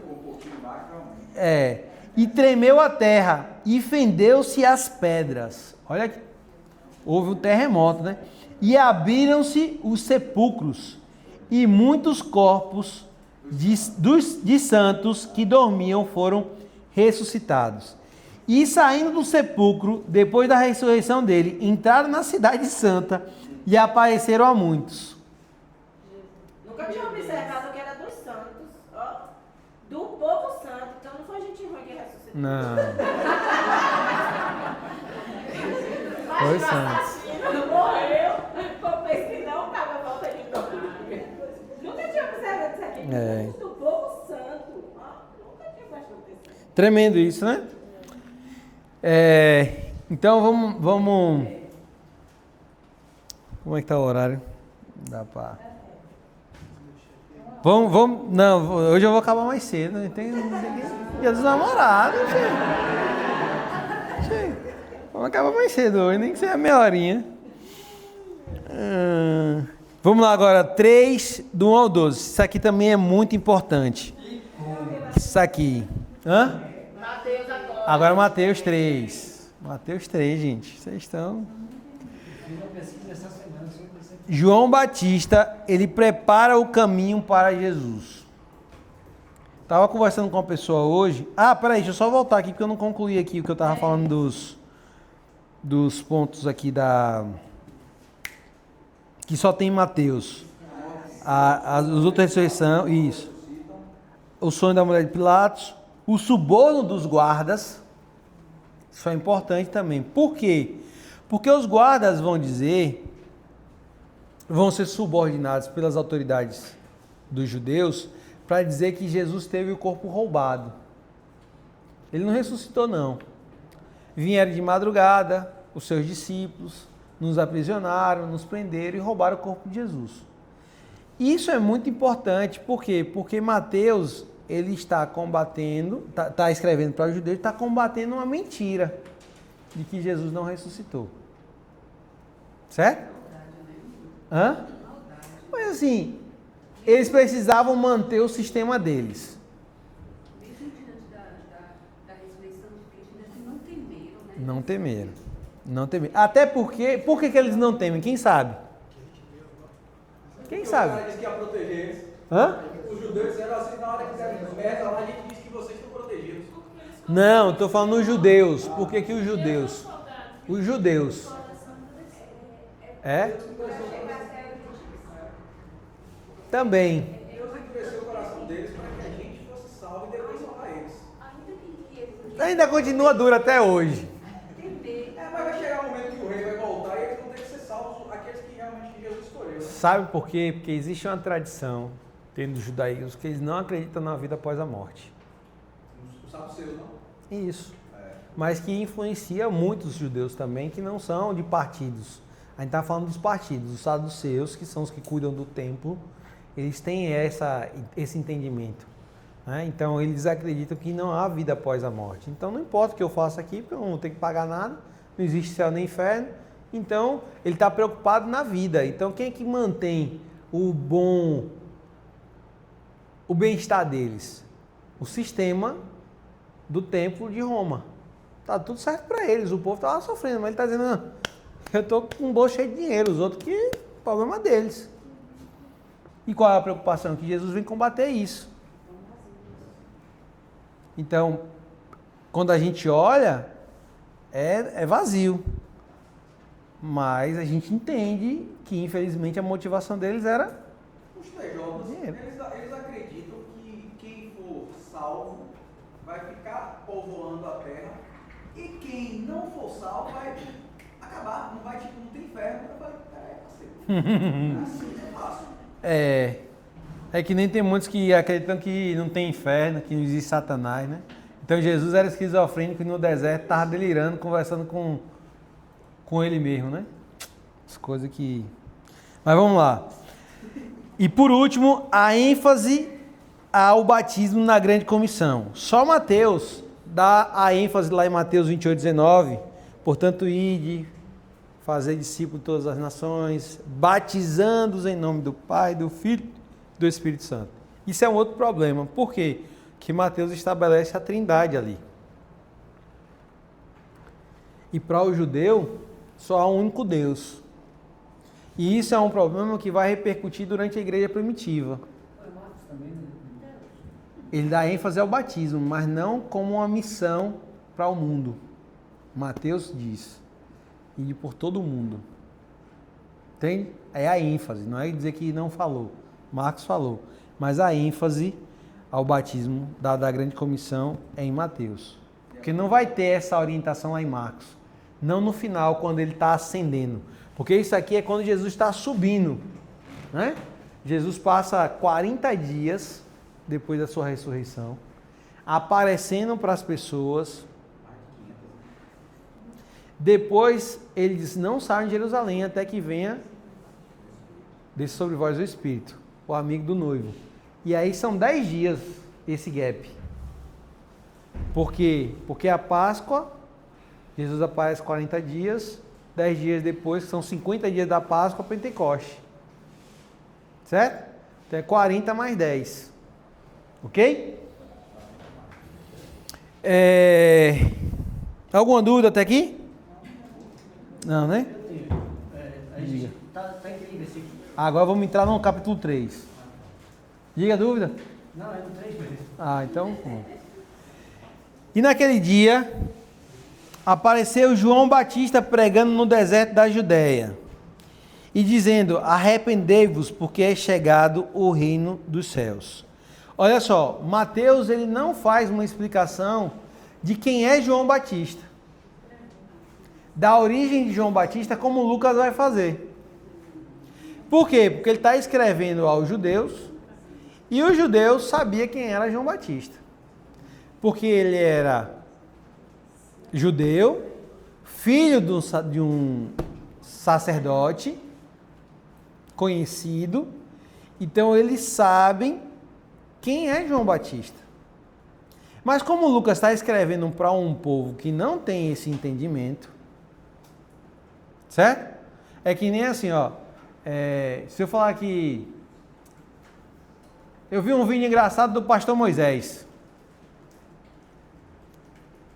Ninguém aqui sabe quem é pastor Moisés? Pois é. Ninguém sabe aqui quem é o pastor Moisés? Vaidade para não virar verdade. Vocês não sabem quem é o pastor Moisés? Rapaz, não é possível. O que anda no centro aí com a maletinha de gravata. Conhece esse... Vai todo mundo pro inferno. Ele é crente. Ele tava aí domingo na igreja. Porque eu lembrei dele, porque eu falei... Ele é daqui, né, pastor? Não. Porque eu já vi ele aqui. Ele anda aqui. Se ele tá aqui, eu não sei. Ele tem igreja na Rocinha, né? Mas eu vejo ele sempre aqui. Aí, o que acontece? Vamos supor que todo mundo aqui conhece o pastor Moisés. Quando eu estou escrevendo para vocês, eu falo, vi o pastor Moisés. Eu preciso explicar quem é o pastor Moisés? Mas se eu vou escrever para o cara que está lá em São Paulo, eu vou dizer assim, rapaz, tem um cidadão aqui que anda no centro da cidade, de terno, de gravata, com a maletinha, e faz isso, pronto. Eu tenho que dar um histórico para dizer quem é. É diferente. Mas, teoricamente, nós já conhecemos, né? Então, eu não preciso apresentar, por exemplo, para ninguém aqui quem é o pastor Jadson. Todo mundo conhece. Agora, se eu vou para outro lugar, eu preciso dizer quem é o pastor Jadson, que veio lá de Serra Talhada, que é pernambucano arretado, que não sei o quê, né? Que a marca dele é o bigodinho. Eu tenho que... Não é assim? Eu tenho que dar característica, porque eu tô... que gosta de cuscuz com kisuke.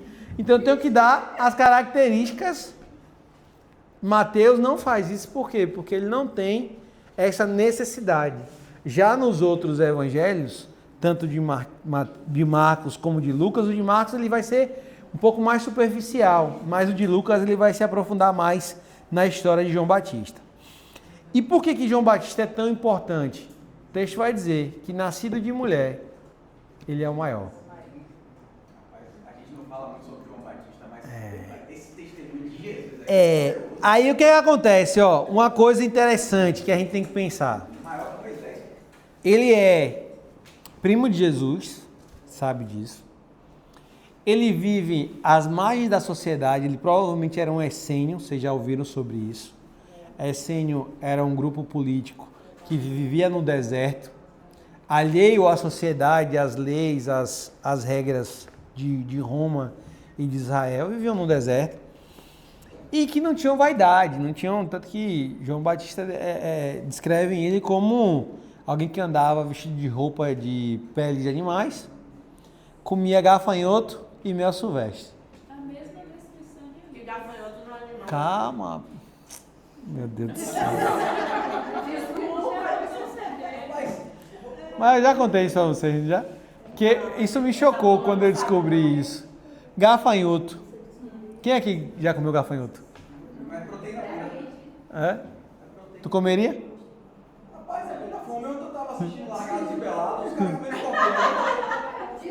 Mentira no mato. Agora que você tem algo bom na sua vida. Mas na verdade, o gafanhoto de João Batista não é o gafanhoto animal. Não. Ele já falou na raiz. Foi. Gafanhoto. Você vai pesquisar depois. Sobre o fundo da agulha. É. Gafanhoto é uma fruta. É um tipo de fruta lá que é chamada gafanhoto. Pesquisa aí. Gafanhoto na Bíblia. Gafanhoto, bote assim, Israel. É uma fruta. Então ele era vegano, ele não era carnívoro. Ele comia mel. Fala isso não, meu filho.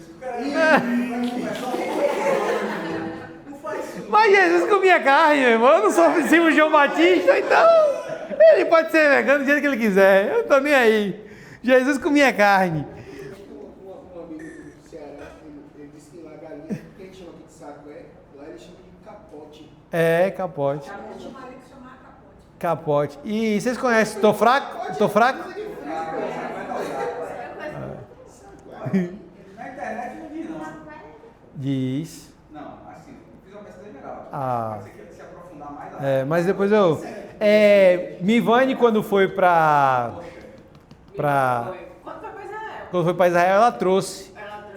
Tirou foto, explicaram. Tirou foto da árvore. Fiquei frustrada. Que não era da Assim, não, mas o bom desses cursos é isso. É esse tipo de conhecimento que às vezes ninguém sabe. Eu não sabia, eu fiquei sabendo no Raízes. Rapaz, que Deus o perdoe, mas assim dá uma sensação da perda da credibilidade de João Batista. É? Não, aí olha só. Achou aí? Acrídia é o nome? É. Aí quer ver uma outra coisa interessante a gente pensar sobre João Batista? É, de novo. Mas tem na internet, é só achar. Não. Uma coisa importante que eu aprendi no Raízes, aquela questão do fundo da agulha. Sim. Porque eu sempre tinha essa dúvida com isso, que era impossível. Senão ele gafanhoto. E eu, quando o galo cantar, acredita. A gente pensa que é o galo cantando. É o galo. E que inclusive você vê a Igreja Católica mantém na ignorância até hoje, né? A missa do galo. Tem lá o galo. Além disso, como o pastor Bruto falou aqui, que antes dele fazer teologia, ele pregou em várias igrejas e o povo, glória a Deus, aleluia, e ele pregava heresia sem saber que estava pregando heresia. É que assim, tem coisa que não é muito assim considerada heresia, eu vou explicar por quê. Porque isso não fere a doutrina da nossa fé. Isso é. Muitas coisas que a pessoa às vezes, por exemplo, o irmão aqui falou que não era a favor das festas. Uhum. Aí depois que o senhor estava explicando no início, ele estava relutando. No final ele aceitou. Sim. Então se fosse um pregador pregando, você está Sim. E é bom, por isso que eu gosto do ambiente de sala. Porque eu não quero vir aqui e só ficar falando. Porque eu acho que, às vezes, a dúvida de vocês vai acrescentar, porque eu sempre falo, né? Não existe pergunta burra. Existe burro que não pergunta. Né? Porque a pergunta ela é sempre muito bem-vinda. Só não pode estar o tempo todo trazendo assuntos que são... aí a gente tem que... Tem gente que saiu do curso aqui por causa de... Mas vamos lá. Vamos voltar aqui. Assim, eu estava falando de outro ponto interessante. Qual é o ministério de João Batista? Mas tem uma veia específica. Tá aí no texto, nós acabamos de ler. Como é a pergunta? Converteu o coração. Elias, o ministério de Elias. Não? Ele fala, Elias já veio, Arrependimento. Pregar o arrependimento. Porque o que o arrependimento faz? O arrependimento prepara o caminho, prepara o coração. Então o João Batista vem para mostrar ao povo que eles... Porque assim, é fácil para a gente dizer assim, estamos passando por dificuldade aqui. Mas o problema é sempre do outro. Não é assim? A gente nunca acha que o problema está também na gente, que a gente está errado, que a gente tem que mudar alguma coisa. A gente sempre diz, não, o problema é Deus que abandonou. É Deus que está em silêncio 400 anos. Então ele vem pregar o arrependimento para que o povo entenda que eles estão errados. E a prova disso é que por conta desse ministério dele, ele morre. E ele morre por quê? Ele denuncia o pecado de Herodes e Herodias. E ele não se arrepende de pregar o arrependimento. Então, ele morre precocemente, vamos dizer assim. porque provavelmente ele tinha algo em torno também de 30 e poucos anos, que ele é contemporâneo de Jesus, um pouco mais velho, mais meses, né? Poucos meses. Então, ele poderia dizer assim, ah não, eu vou pregar arrependimento, mas espera aí, não vou mexer com Herodes, com Herodias. Profeta mundano não é profeta, isso é verdade. Então assim, ele está tão comprometido, e aí quando eu assisti The Chosen, isso para mim ficou muito marcante. Por quê? Porque ele está indo para a morte, e ele diz o seguinte, eu vou, porque eu vou participar de um banquete. Tremendo, opa, eu me arrepio todo.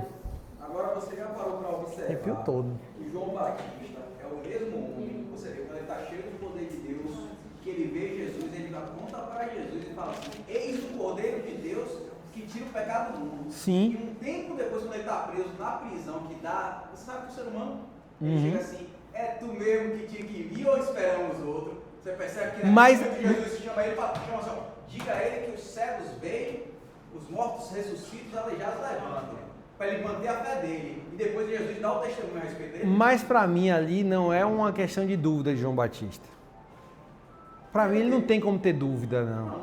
É só a questão... Não. Para mim ali é a questão do tempo. João Batista acha que Jesus tem que se revelar naquele momento. E Jesus entende que ainda não. Jesus passa 3 anos e meio pregando. Entende?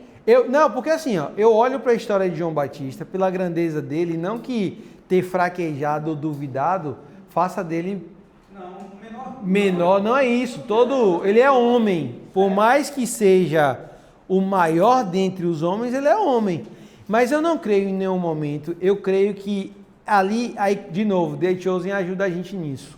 Se você assistir o diálogo dele com Jesus, quando ele vai se despedir de Jesus, Jesus se despede dele sabendo que ele vai morrer, que não vai encontrar mais com ele. Naquele diálogo ali, é muito profundo o diálogo dos dois. Para mim isso fica muito claro. Porque Jesus sabe que ele vai morrer, e Jesus ainda meio que brinca com ele, dizendo assim, tem certeza que você vai fazer o que você vai fazer? E ele diz assim, você sabe, em The Chosen, é muito interessante o diálogo deles. Não está na Bíblia. Não está na Bíblia, mas o diálogo deles, construído pelos escritores de The Chosen, é muito interessante para mim, faz muito sentido, porque ele nasceu sabendo que Jesus é o Cristo, ele cresceu sabendo que Jesus era o Cristo. Quando ele vai batizar Jesus, ele diz assim, eu não sou digno nem de amarrar tuas sandálias. Ele aponta e diz, este é o Cordeiro de Deus que tira o pecado do mundo, ou seja, ele está vindo falando o tempo todo. Reforçando isso, apontando, até quando Jesus não queria. Jesus, não, para aí, convém que seja assim, que eu seja batizado. Que tipo, ele sabe que Jesus é grande, mas ele está dizendo, não chegou o meu momento ainda de revelar minha grandeza, calma aí, tenho que seguir o processo, me batize. Ele vai batizar Jesus, ele ouve Deus falar, este é meu filho amado em quem eu tenho prazer. Ele vê o Espírito Santo descendo, como que ele ia duvidar? Aí, rapidinho, só para concluir.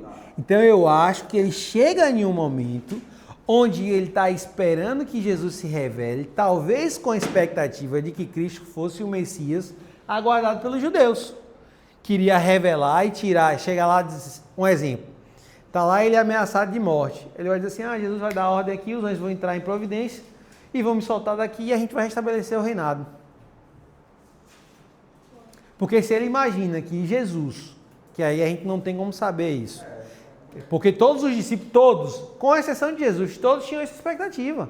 Pedro, Tiago, João no barquinho, todo mundo.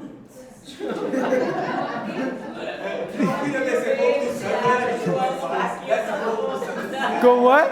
João era gente boa demais, poderes. Desce um pouco sobre essa galera aí. Pois é. Todo mundo está nessa expectativa, gente, de que o Messias seria um Messias político. Que botar Judas, todo mundo, a única exceção é Jesus, só. Que sabia que o reino dele não era dessa terra. Mas todo mundo que encostava diante dele, ou os discípulos chegam lá e dizem, a mãe do discípulo, bota uma à tua direita, da tua esquerda. Tu não sabe Tu não sabe onde é que vai estar a minha direita, a minha esquerda. Tu não sabe onde é que eu vou estar no lugar de majestade. É na cruz.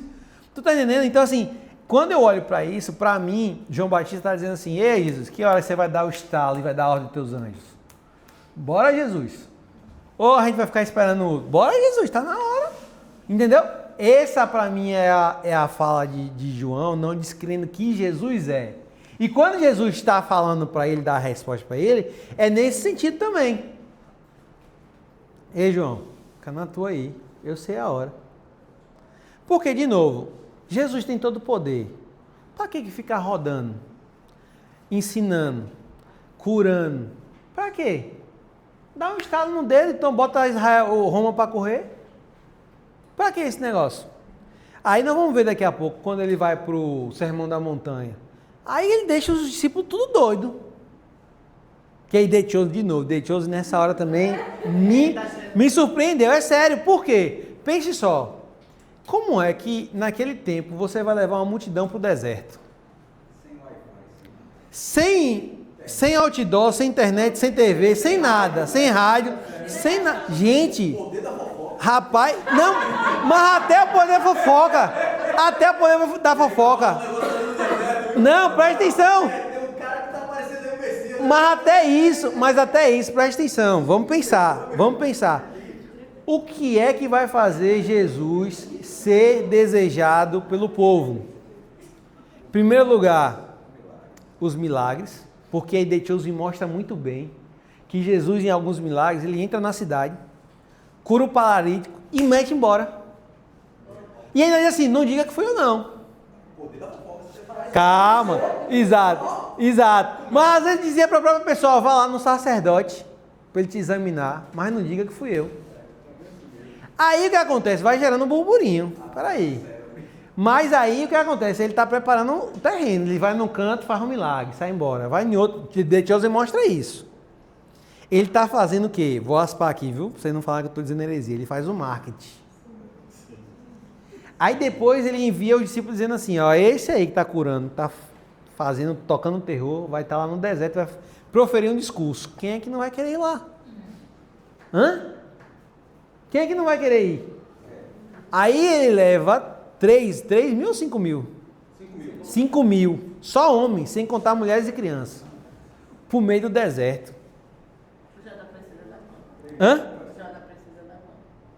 dá dá muita gente. Não sei não, mas deve dar uns 20 mil. Aqui na igreja cabe o quê? Umas 3 mil pessoas? Não, 1.800. Apertado. Imagine. Aí o que acontece? Quando a galera vai, Deitioso também mostra isso muito bem. Roma vai e vai preparada, porque assim, se ele convocou a multidão, é porque ele vai dar um comando para se rebelarem contra a gente. E na hora que ele fizer isso, a gente prende ele. Vai dar merda. Desculpa a repressão, mas é isso mesmo. Vai dar merda, por quê? Porque ele vai dar o comando lá e a gente vai pegar ele. Porque eles não faziam ideia que iam 5 mil. Mas eles sabiam que Jesus convocou. Eles estão atentos a tudo. É massa. Aí quando ele chega lá, qual é o discurso de Jesus? Ame seu inimigo. Se ele te der um... Aí imagina assim, o soldado tudo com a espada assim, ó. Eita, vai ser agora. Aí quando os caras de Jesus dizem assim, não, ó, você vai pegar seu inimigo, e se ele disser que é para andar 1 milha com ele, ande 2. Aí os caras achei. Se der um tapa na sua cara, vira tá fácil, cheio. Que conversa é essa? Peraí, ele está contra a gente, ele está a nosso favor. Ame os seus inimigos. Peraí. Aí os caras saem de lá amando Jesus. É tremendo. Depois nós vamos entrar nas bem-aventuranças, a gente vai falar um pouco mais sobre isso. E aí, de novo, só para amarrar essa parte, que Deitioso mostra isso muito bem, a repercussão depois, porque muitas pessoas, muitos judeus, vão também nessa expectativa. Ele é o Messias, ele vai dar o comando e vai começar a rebelião. Está todo mundo tenso. Estresse lá em cima. A qualquer momento ele vai dar o comando. A qualquer momento. Aí quando vão para Páscoa, porque ele vai para Jerusalém, diz, é agora. Eita, ele entrou como rei na cidade, é agora. Eita, aí Judas vai lá e diz, peraí, deixa eu dar uma ajudinha lá. Só dar uma ajudinha para poder a bomba estourar e a gente vou lá trair ele, que na hora que eu trair ele vai dar a ordem aos anjos, pronto. Aí ele vai lá e beija Jesus. Quando Jesus diz, não, eu vou, e ele vê Jesus sofrendo, ele vai lá tentar devolver e soltar em Jesus. Não quero saber não. O que a gente queria, a gente conseguiu. Eu vejo essa questão de João Batista de uma forma um pouco diferente. Eu vejo o seguinte, se você observar o que João Batista fez, e o que Jesus faz no Getsemane, olha, Jesus sabia que ele era, ele estava na glória com o Pai, em momento algum ele teve dúvida do ministério dele, mas quando ele chega no Getsemane, ele faz, Pai, se possível, ele faz isso 3 vezes. Sim. Se possível, passa esse cálice de mim. O que isso revela, tanto na situação de João Batista quanto na de Jesus?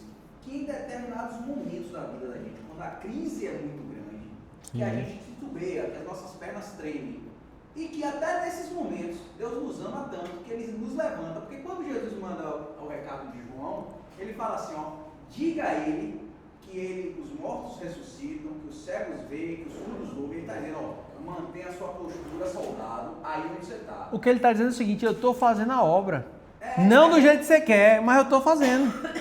Mas quando ele passa essa mensagem para João, a ideia é, continue firme, até agora você veio firme, continue firme. E depois que ele fala isso, que ele manda o recado para João, ele volta para a multidão e fala assim para a multidão, não teve homem nascido de mulher maior que João Batista. Você vê, a gente prega sobre Moisés, prega sobre Davi, a gente prega sobre todo mundo, e você não vê pregação sobre João Batista. É porque tem pouca história sobre ele, né?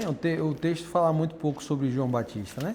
Mas enfim, eu respeito, eu acho que ele não desacreditou, porque eu acho que desacreditar nesse momento para ele seria pegar tudo e jogar no lixo, entendeu? Mesmo Jesus não tratando assim. Mas vamos lá, para a gente concluir aqui, deixa só eu... Não, deu horário, 9h10, vamos... Então minha dúvida Diga. Mas diga que eu já... Mas fala só porque na próxima aula a gente já começa com ela. Sobre o batismo. Sobre o batismo. João Batista fala aqui que virá outro que batizará com água e com fogo. Mas o que é pregar? Esse fogo aqui, eu fui buscar em vários outros textos. Todos os textos que eu busquei no Novo Testamento falam do fogo de punição, de correção, de advertência. Por que só esse fogo de João Batista é bom e edificante? Não. Aqui ele está sugerindo, aqui no 7 ele fala, para quem que ele fala? Ele fala para os saduceus e fariseus, que Jesus virá batizando com o Espírito Santo e com fogo. Esse fogo aqui é o fogo que vai queimar a palha, que queima o trigo passa pelo fogo, queima a palha, mas ele não é queimado. Então, eu queria que uma explicação a respeito. Eu lhe dou. Você quer agora ou você quer na volta da próxima aula? Eu acho que vai gerar mais. Não, você vai ver que não. Próxima aula, você deixa já, a gente já começa com essa. Chegue cedo. Chegue cedo, terça-feira. Vou tentar. Olha aí. Pai, nós te louvamos, Senhor. Bendizemos o teu nome, te glorificamos o teu nome, Senhor. Damos a honra que só o Senhor merece, Pai. Só o Senhor é digno de receber. Deus, nós queremos te agradecer por esse tempo, pela tua presença, pela exposição da tua palavra, por podermos estudar a tua palavra. Que grande privilégio nosso, Senhor. Nós te agradecemos por isso, Pai. Te rendemos graça de todo o nosso coração por esse grande privilégio. Te pedimos em nome de Jesus que o Senhor nos leve em paz para casa, que o Senhor nos livre de todo mal, que o Senhor nos guarde, Senhor, na saída daqui até chegar nas nossas casas, Senhor. Amém. Em nome de Jesus. Amém. Nos dê a graça, Senhor, de podermos estar em paz e derrama da tua paz sobre a nossa casa e a nossa família. Amém. Eu oro também pela irmã Alice, por toda a sua família. Amém. Que o Senhor, em nome de Jesus, Pai, conduza essas buscas, Senhor, e que o Senhor guie, Pai, que seja feita a tua vontade, Senhor. Que o Senhor dê a graça que eles precisam nesse momento, da sabedoria, filha dela, que está ali, Senhor, no local do acidente. Que o Senhor dê sabedoria a ela, Senhor, em tudo que ela venha fazer. Que o Senhor sustente ela, dê força, dê coragem. Oh Deus, que o Senhor ajude, que no momento ela se sinta só, mas que ela sinta a presença do Senhor, Pai, com ela. Nós oramos em nome de Jesus, apresentamos essa família ao Senhor, Pai, e pedimos a tua misericórdia. Amém. A tua misericórdia estendida sobre eles, Pai, em nome de Jesus. Amém. Amém. Vão em paz.